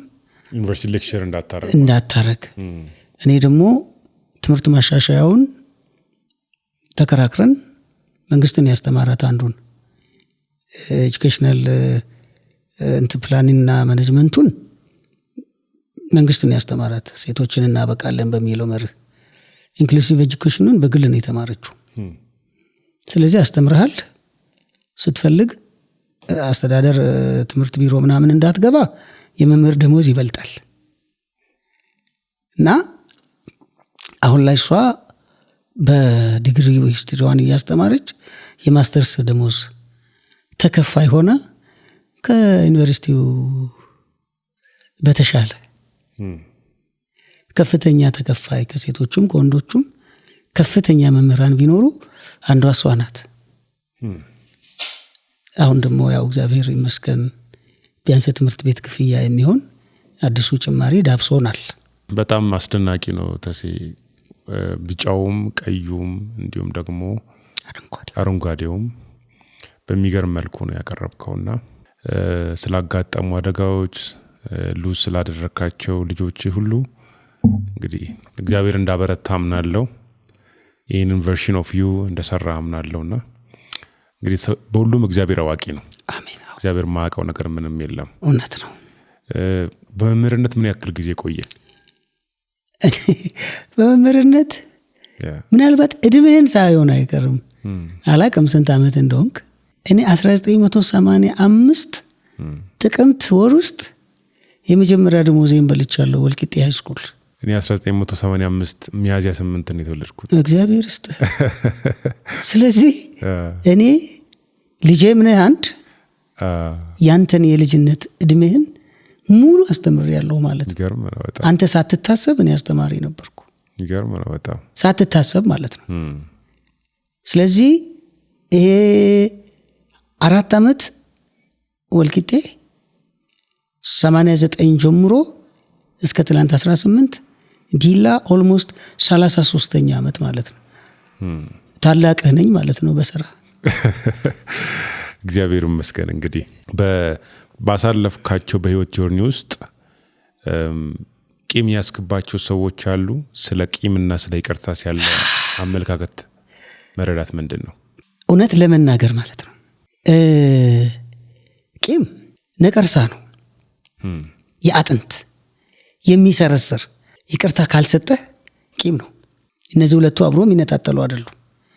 እርቅ ለሰጪው ሳይሆን ለተቀባይ ነው ቀላል። ለሰጪው በጣም ነው የሚከብደው። ለምን? ከወንከው ነገር ተነስተ እግዚአብሔር ካረዳ በስተቀር ያንተ የሆነውንም ጭምር ይቅርታ ለመስጠት በጣም ይከብዳል። በተለይ ገንዘብ ብትዘረፍ ችግር የለውም፣ ሰርተህ ትመልሳለህ። እኔ የተጎዳሁበትን ነው የምነግርህ። አልዋሽም። እንደ እግዚአብሔር ሰው ነው እውነቱን የምነግርህ። የከበዱኝ ሲቹዌሽኖች ስለነበሩ ግን እግዚአብሔር ረድቶኝ በምህረት አምናለሁ። ይቅርታ ያደረግኳቸው በርካታ ኬዞች አሉኝ። አንድ ሁለት ስነግርህ የመጀመሪያው ቂሜ የሚጀምረው በአባቴ ነው። አባቴ ለዓይነ ስውርነቴ ምክንያት ነው ተብሎ ትርክት አለ በልጅነቴ የሰማሁት። እሱ በሰራቸው መንገዶች ጭምር ነው ዓይነ ስውር የሆንኩት ተብሎ ተነግሮኛል። አልዋሽም አብርሽ፣ 2ኛ ዓመት ኮተቤ መምህራን ትምህርት ኮሌጅ እስከምማር ድረስ አባቴን አልወደውም። ይህ ስለተነገረ ማለት ነው። አዎ እኔ 6ኛ ክፍል ስማር ነው ሞተ የተባለው። ሄድና አልቅሳሉኝ። ሜጄ አይኔን በጨምቆ እንባ አልመጣልኝም። ቁጭ አልኩ ብዬ ወጣሁ። አላደርኩ አልከረምኩ። ወደ እናቴ ጋር መጣሁ። እንዴት ይቅር አልኩት መሰለ? ረድኤት ህብረት ላይ ማታ ዘወትር ጸሎት እና የተለያዩ አገልጋዮች መጥተው ያገለግላሉ እዛ። እኔ ከብዙዎቹ ጋር አገልግያለሁ እዛ ቤት ከኮተቤ ይሄድኩ ማለት ነው። አዳር ላገልግለት ሄደን ፕሮግራም እስኪጀምር የብሬል መጽሐፍ ቅዱስ አምጥቶ ሰጡኝ። የሆነች ትንሽ የክፍል ውስጥ ገብቼ መጽሐፍ ቅዱስ ሳነብ ጣቴ የተጋረፈ መሰለ። ዮሐንስ ወንጌል ላይ ከመወለዱ ጀምሮ ዓይነ ስውር የሆነ ዮሐንስ ወንጌል ምዕራፍ 9 ላይ አመጡና ወደ ጌታ ጥያቄ ጠየቁት። ይሄ ልጅ ዓይነ ስውር የሆነው በእናቱና በአባቱ ኃጢአት ነው ወይስ ከእሱ የተነሳ ኃጢአት ነው ተብሎ ጌታ ሲጠየቅ የመለሰው መልስ አለ። በእናቱም በአባቱም አይደለም ከእሱም አይደለም፣ የእግዚአብሔር ተአምር እንዲገለጥበት እንጂ። ዋው! እዛች ላይ ጣቶቼን ፖዝ አረኩ። ደግም ያነበብኩት አእምሮዬን ከፈተው። የእግዚአብሔር ተአምር በእርሱ ይገለጥ እንጂ። ምንድናቸው ተአምራቶቹ? ወደ ልጅነቴ ሄድኩ። ወደ ሃርድሺፖቼ ሄድኩ። መኪና ያልገጨኝ፣ ጉዳት እንደሌለው ልጅ ቦርቄ ያደግኩበት፣ ይባስ ብሎ ደግሞ መንግስትንም እኔንም ላገለግል መምህራን ትምህርት ኮሌጅ የገባሁበት እነዛን መንገዶች ቱቦ ገብቼ ስፈርጥ፣ መኪና ሲስተኝ፣ ማብራት ሲይዘኝ 400 500 ጓደኞችን ያለ መልክ በድምፅ ለይተህ መንገድ ያለ መሪ ሄደ፣ ያለ አይን ሆኖልህ፣ ያለ እግር ሆኖልህ፣ ያለ ጆሮ ሆኖልህ የሚመራ እግዚአብሔር። እነኚህ ነገሮች ልቤ ላይ ሲፈሱ ከዚህ በላይ ተአምር ምን አላልኩ። ተንበረከኩ፣ ለአባቴ ምሕረትን ጸለይኩ። አባቴ ሆይ ይቅር ብያለሁ። አንተ ወደ ጌታ ሄደሃል፣ የለህም። ብትኖር መጥቼ እግር ስር በወደኩ። እግዚአብሔር ሆይ እስከ ዛሬ ድረስ ይህንን ነገር ይዤ የነበረው ያለ እውቀት ነው። ያንተ ታምር አሁን የሚገለጥብኝ ታምር ይሻለኛል። አባቴ ይፈታ ብዬ የጸለይኩትን ቀን አስባለሁ። ትልቅ ሸክም ነው የወረደልኝ። ሌላው ቅድም ፍጹም ዋጋ የከፈልኩበት ሙሉ አካል ናት ምናምን ብዬ የነገርኩ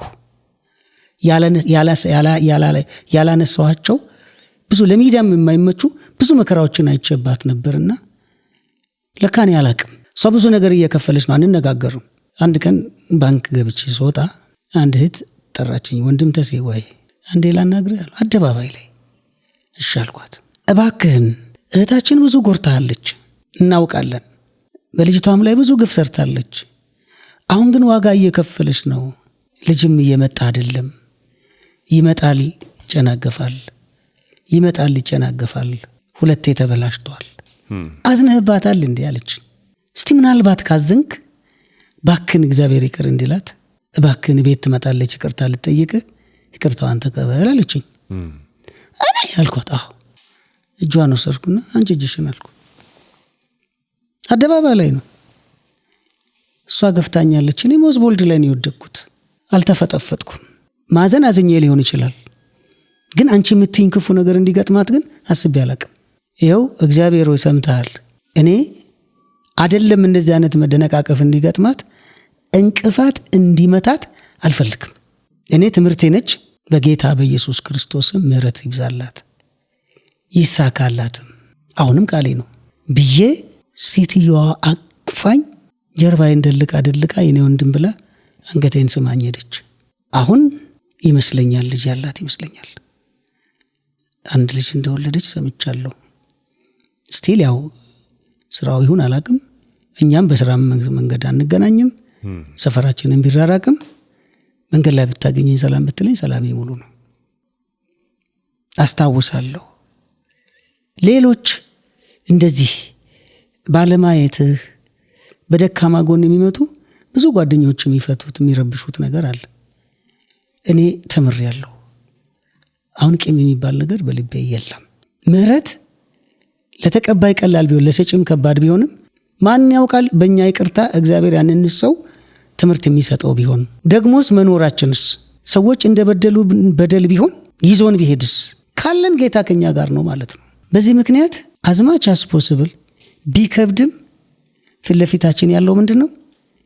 ክርስቶስ የመጣበት ዋናው መንገድ ነው። ገናችን ሐኪማችን ነውና እግዚአብሔር የመጣው ልጁን የላከው በሙሉ ዓላማው ያገኛችሁ ላለው በልባችሁ ቅን ያላችሁ ሰዎች ክርስቶስን ስታዩ ምህረት የተደረገልንን በረት የተወለደውን ስታስቡ እኛ ምንድነን በሉ። እግዚአብሔር ይቅር አላለንም ወይ? ተሰቅሎ መስቀሉ ላይ የሚያርጉትን አያውቁምና ይቅር በላቸው አላለንም ወይ? ስለዚህ እያወቅንም ሳናውቅም ያደረግነው ነገር ቢኖር በበረት በግርግም ለተወለደው ጌታችን ክብር ገናችሁ ምኑ እንዲሆን ምህረት ለሚገባው ምህረትን ስጡ።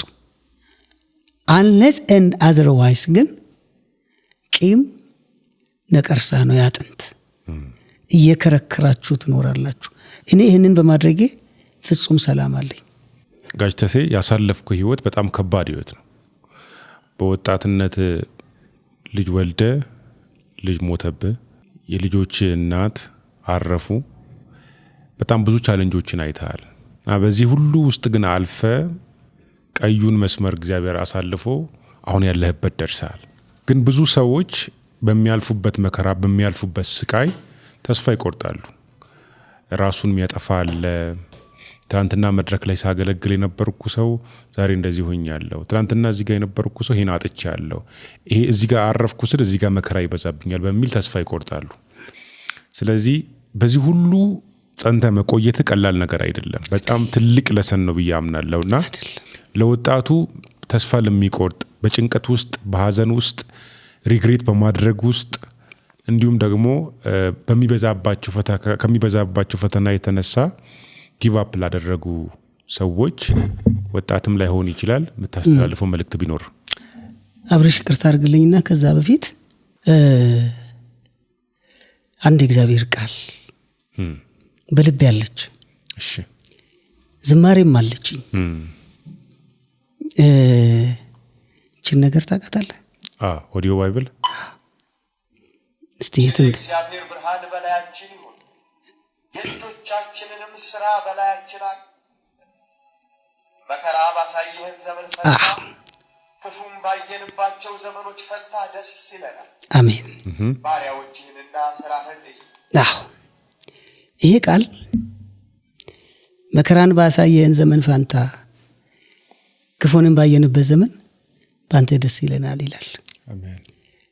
መዝሙረ ዳዊት 89 በቅንፍ 90:15 ላይ ነው ያለው።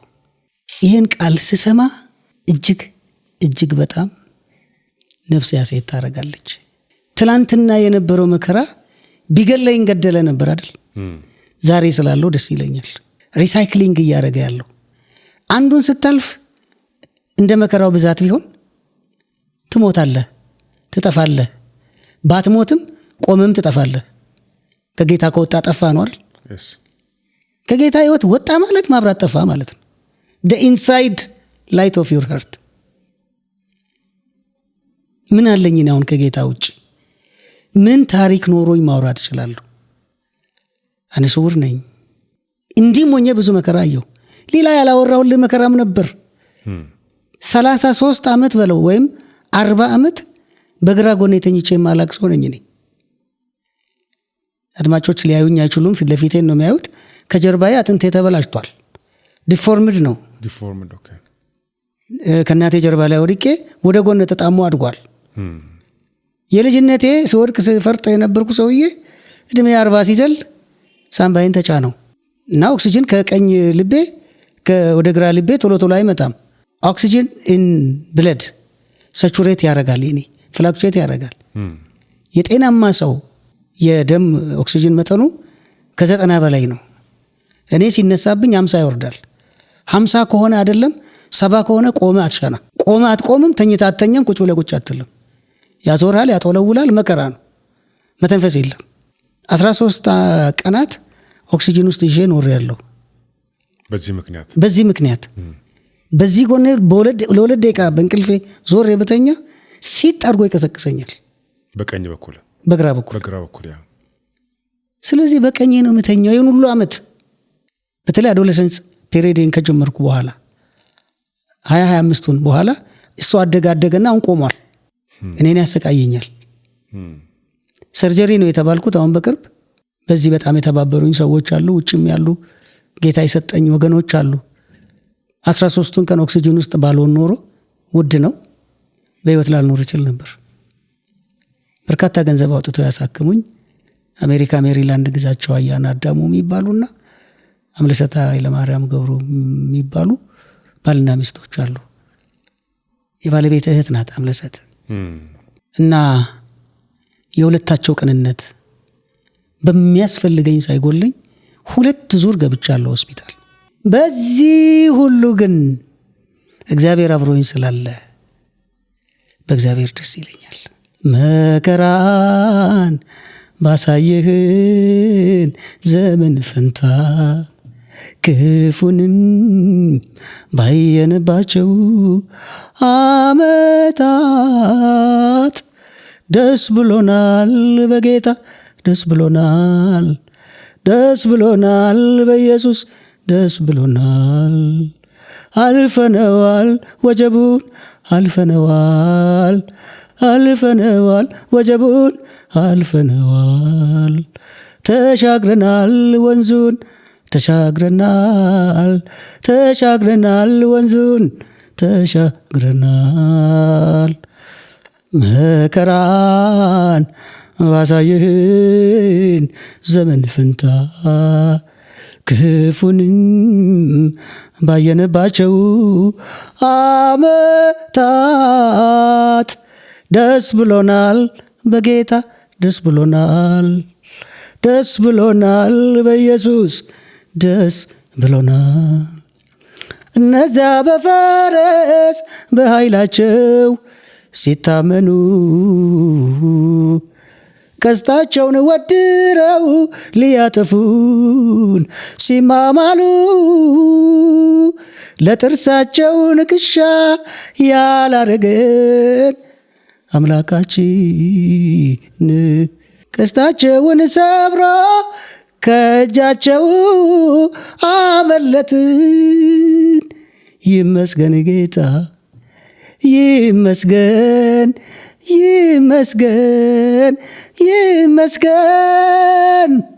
ከእጃቸው አመለጥን።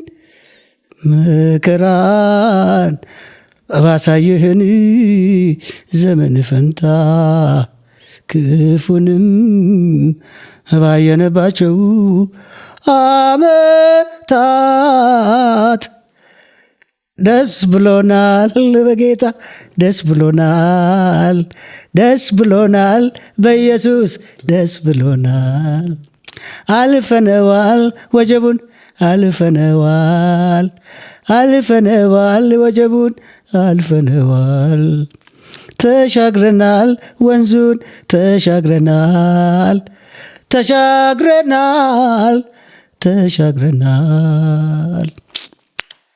እግዚአብሔር ይመስገን። አሁን ወደ ጥያቄ መግባት እችላለሁ። ምን ትመክራቸዋለህ? ይህንን ለሚያዳምጡ ሰዎች ነገን አታውቁትም፣ ዛሬያችሁን ጠብቁት። መከራ ሊኖር ይችላል። እኔ እንግዲህ አንድ መከራ እንደተቀበለ ሰው ነው ጳውሎስ እንደሚል ከተቀበልነው መከራ ለሌሎች መጽናናትን እንሰብካለን። መከራ ካላየ መከራ ስለሚቀበል ሰው ትምህርት መስጠት አትችልም። ሳራ በረሃን በሁለት መልኩ ለአንድ ሰው ማስረዳት ትችላለህ። አንድ አንብበህ፣ 2 ሳራ በረሃ ውስጥ ገብተህ ተቃጥለ። የቱ ነው ልብ ውስጥ የሚገባው? ተቃጥለ ገብተህ ወጥተህ ነው። አንተን ትክክለኛው አስረጅ። አንብበንማ ከኢንተርኔት አውርደን እኮ እናወራዋለን። ለዚህ ነው ስብከትም ሰው ኖሮት ሲሰብክ ልብህን ጧ የሚያደርገው። መጽሐፍ ቅዱስ ሕይወት በምድር ላይ ብርቱ ሰልፍን ይቻል አይደል? ሰው በኃይሉ አይበረታም አለ አይደል? ግን ምን አለ? የማይበረታ እግዚአብሔር አለ። ሰልፉ የእግዚአብሔር ነው፣ ድል የማን ነው? የእግዚአብሔር ነው አለ። ይህንን የምትለው መቼ ነው? መከራን አይተቀምሰህ ወጥተህ ስታይ ነው። አንብበህና ኖረህ እኩል አታስተምርም። ስለዚህ እኔ የምመክራችሁ ከኔ ህይወት አንድ ነገር ቢቀርላችሁ አይኔን አርጬ ጀርባዬን ተጎድቼ ልቤ ታማሚ ሆኖ ልጆቼን ሳላሳድግ ሰስተነብል አይደለም። በእርግጥ ህይወት በምድር ላይ ይሄን ያህል ኖር ያለው ነገር 60-70 ነው። እግዚአብሔር ነው የሚያውቀው።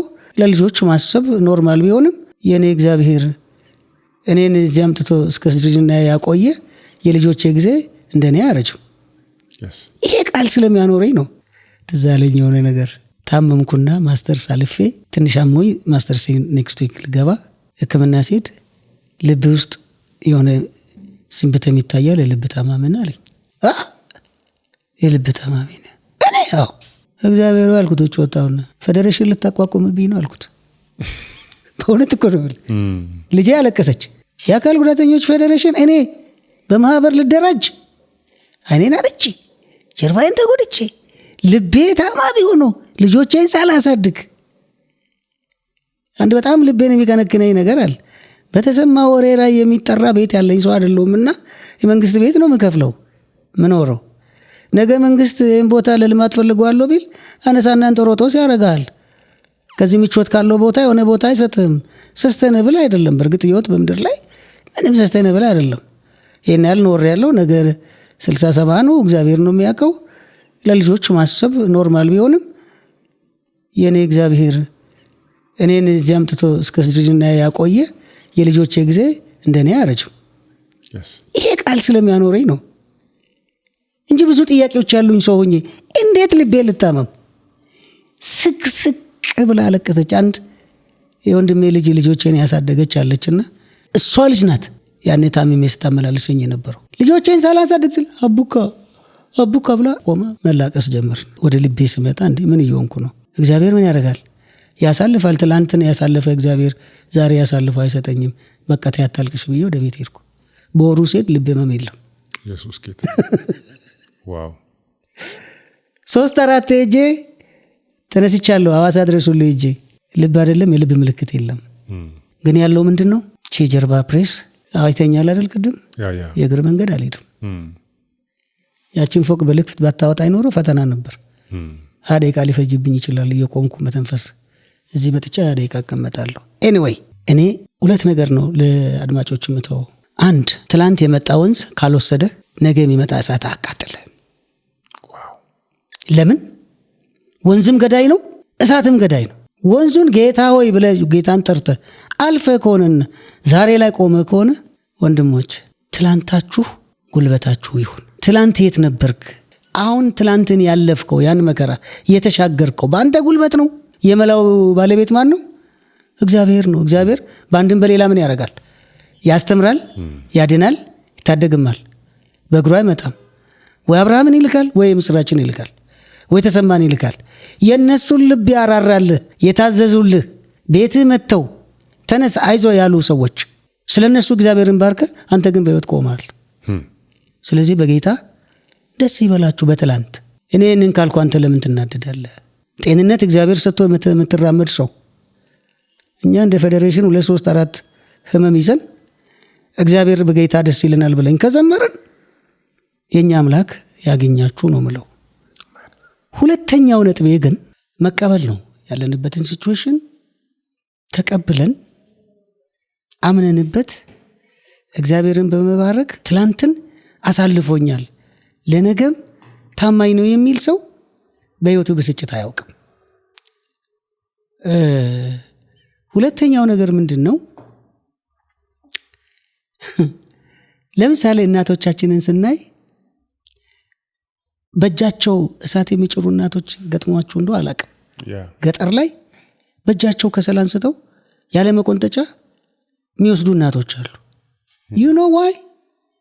እሳት መጀመሪያ ስትይዘው ያቃጥላል፣ ምንም ጥያቄ የለው። ሁለተኛ ላይ ስትይዘው እንደ መጀመሪያው ያቃጥልም። አንተም ሰንስህም ሰውነትህም እንደ መጀመሪያው አይደነግጥም። የሆነ ነገር አሾሼት ያደርጋል። ሁለተኛው ላይ ስትነካ፣ ሶስተኛው ላይም ስትነካው ምን ይሆናል? እንደ ሁለተኛው ያቃጥልም። ሶስተኛው ላይ አራተኛው ላይ እሳትነቱን ረስተህ በእጅ ታወጣዋለህ። እኔ አሁን ለምሳሌ አይነ ስውርነቴን መጀመሪያ አካባቢ ተሰምቶኛል እንደ ሰው። መቼ መሰለ? እሱንም ስራ ጀምሬ የልጅነቴን አላስታውሰውም። ስራ ሲጀምር ልጆች እያስተማርኩ እያለ ሊወጡ ሲሞክሩ ሊገቡ ሲሞክሩ እኔ እያስተማርኩ እያለ ማቴማቲክስ ሲሰሩ በጣም ኃይለኛ ነኝ ትምህርት ቤት ውስጥ። ማኔጅመንት የለችም። እኔ ገባው በር አይከፈትም ክላስ ውስጥ። አዎ ተሰባብሮ ይገባል። ተሴ ነው በቃ አያስገባንም ብሎ ወደ ቤት ነው። ይሄ ምልህ ቅድም እንዳነሳውልህ ማለት ነው። አይነ ስውርነቴ ነው ብዬ የተውኩት አንድ መምህር አለ፣ ጎበዝ፣ በጣም ጎበዝ መምህር ነው። አንድ ቀን እያስተማረ እያለ ጀርባው ላይ ጭቃ ለጠፉበት ከጫማቸው አንስተው። ማን ይወረወረዋል? ሁሌ ለእኔ የሚነግሩኝ መልስ ነበር፣ አላየንም አሉት። ሁሌ እኔንም ማን የረበሸኝ አውጡ ስለ አላየንም ይሉኛል። የመቱትን ካላየ ምንድን ነው ልጅነቱ? ተማሪው የመምህሩንም ያለማየት አይተው ነው የሚወረወሩት፣ እኔንም ያለማየቴን አይተው ነው የሚያሾፉት። ስለዚህ አንድ ለአንድ አልኩ፣ ተቀበልኩት። ያስፈልጋል። እኔ አሁን ልንገርህ ብዙ መከራዎች አይቻለሁ ብያለሁ። አንዳንዱ መከራዎች ራሴ እጅ ያመጣኋቸው ናቸው አይደለ? እግዚአብሔር በዚህ ውስጥ አለ የለም? ወጣትነቴን መግራት ባለመቻሌ ያመጣኋቸው ናቸው። ስለዚህ ተቀብዬ ምን አረኩ? ጌታ አንተ ትሻለኛለህ፣ ግረፈኝ፣ ግን አንድ ድል ስጠኝ፣ አትግደለኝ፣ ግን አንድ ድል ስጠኝና ታዘበኝ። በተለይ የዛሬ 3 ዓመት ተረስቼ ነበር። በጣም ሲሪየስሊ ታምሜ ነበር።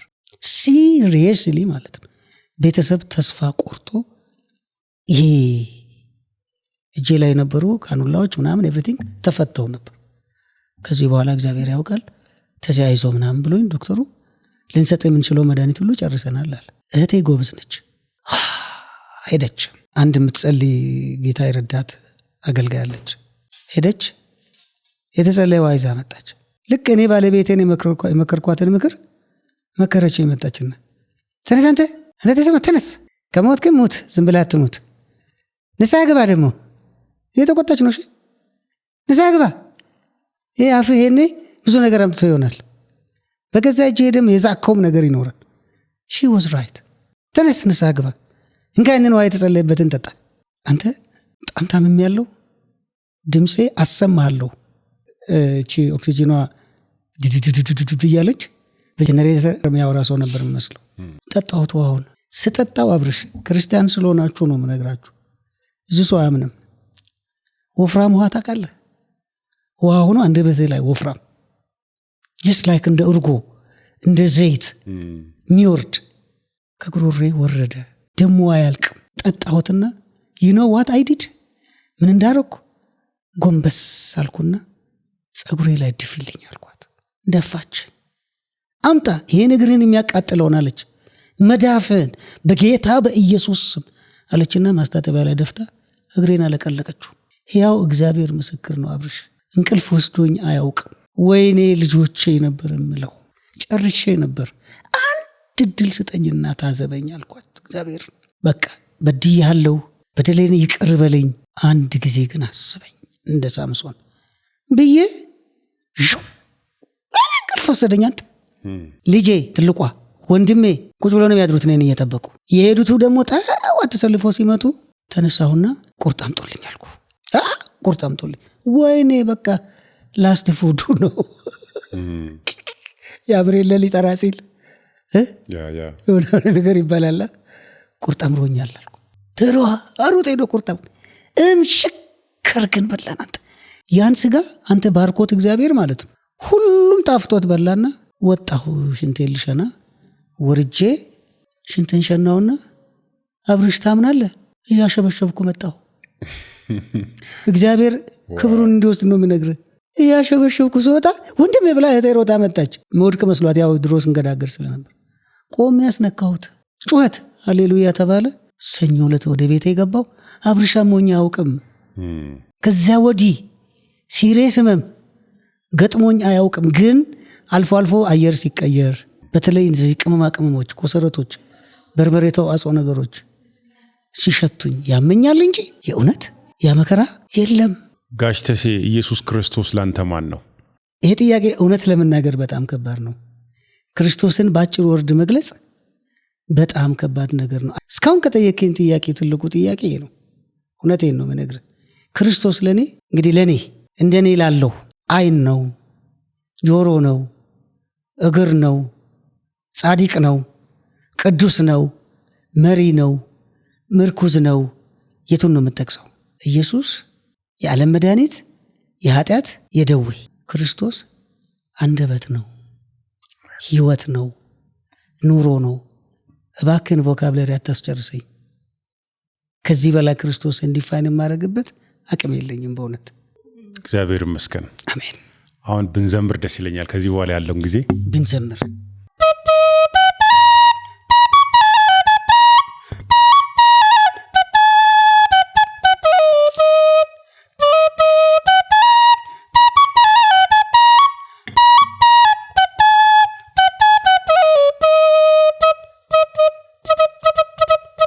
በለቅሶ ዘርን ዘርተን ነበረ፣ በደስታ አጭደናል።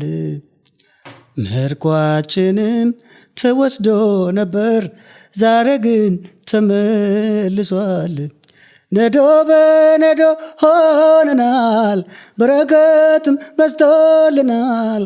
ይህን ላረገ ጌታ ለዋለልን ውለታ ኑን ዘምር በደስታ። ይህን ላረገ ጌታ ለዋለልን ውለታ ኑን ዘምር በደስታ። በለቅሶ ዘርን ዘርተን ነበረ፣ በደስታ አጭደናል።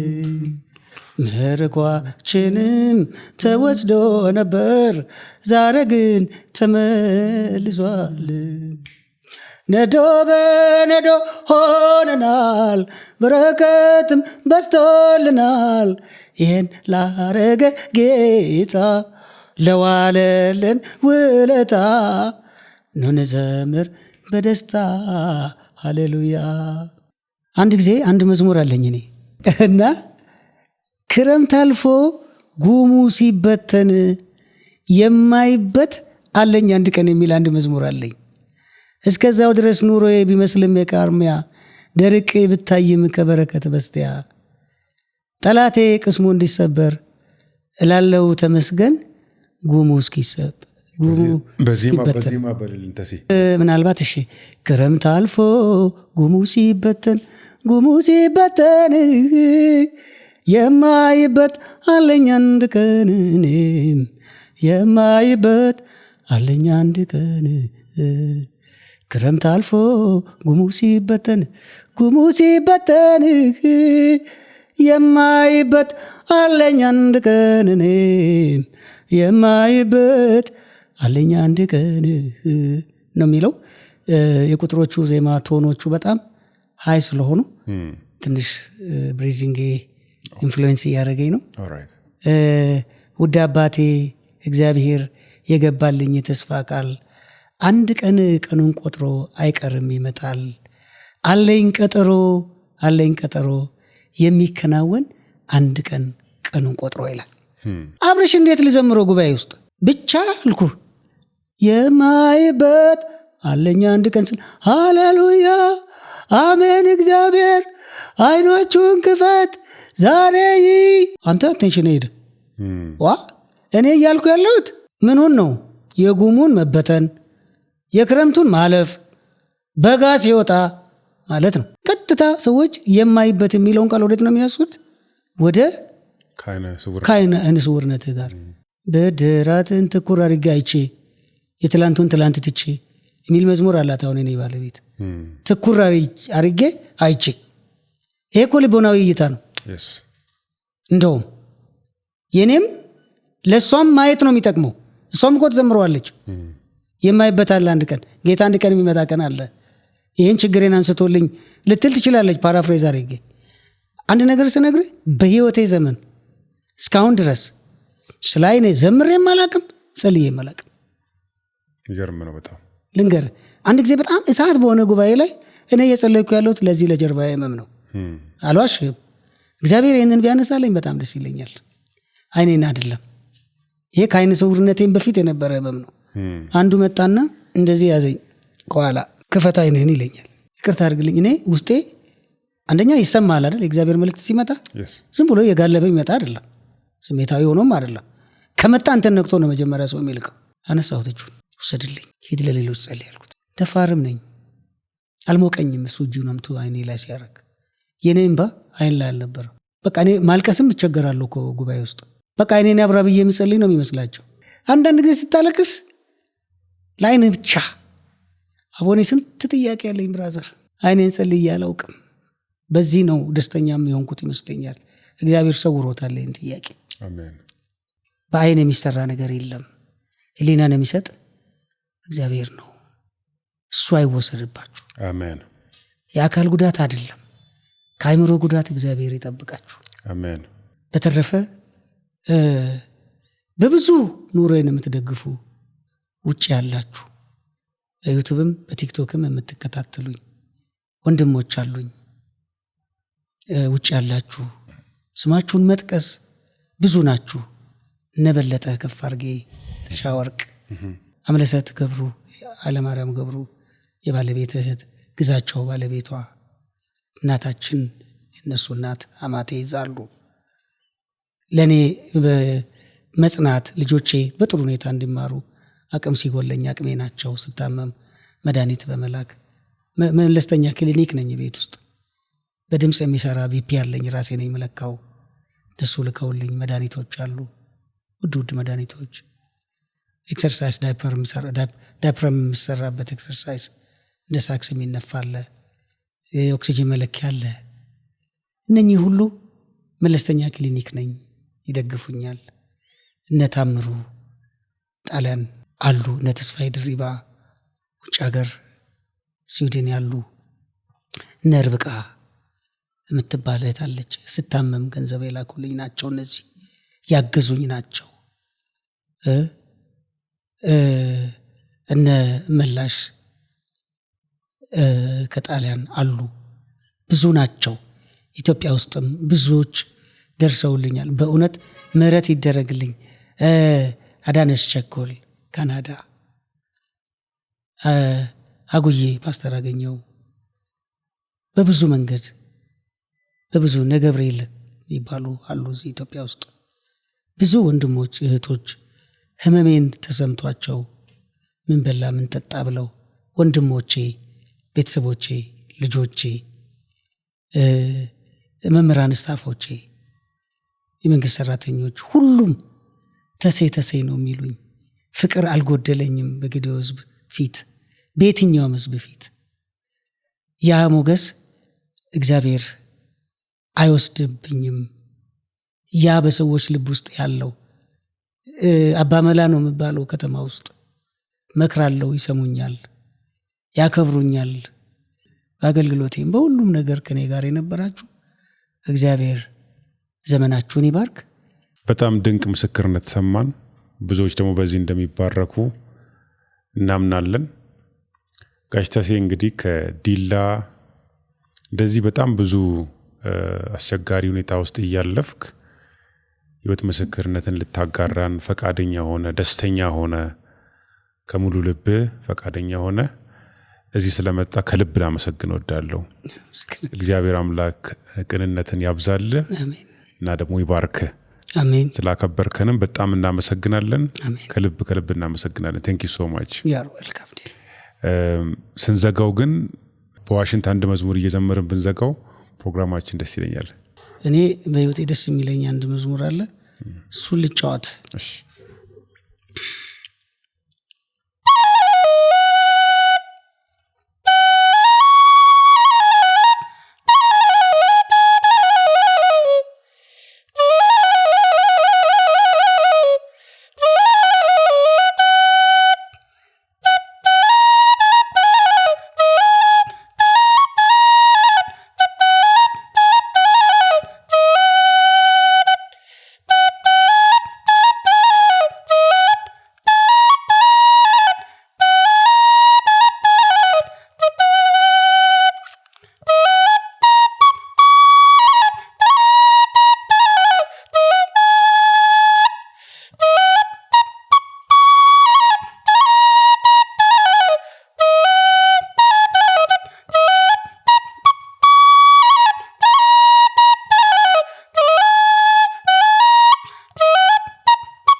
ዋው ብራዘር በዚህ ሳምባ ቴንክ ዩ ሶ ማች በእውነት በጣም ደስ ብሎኛል።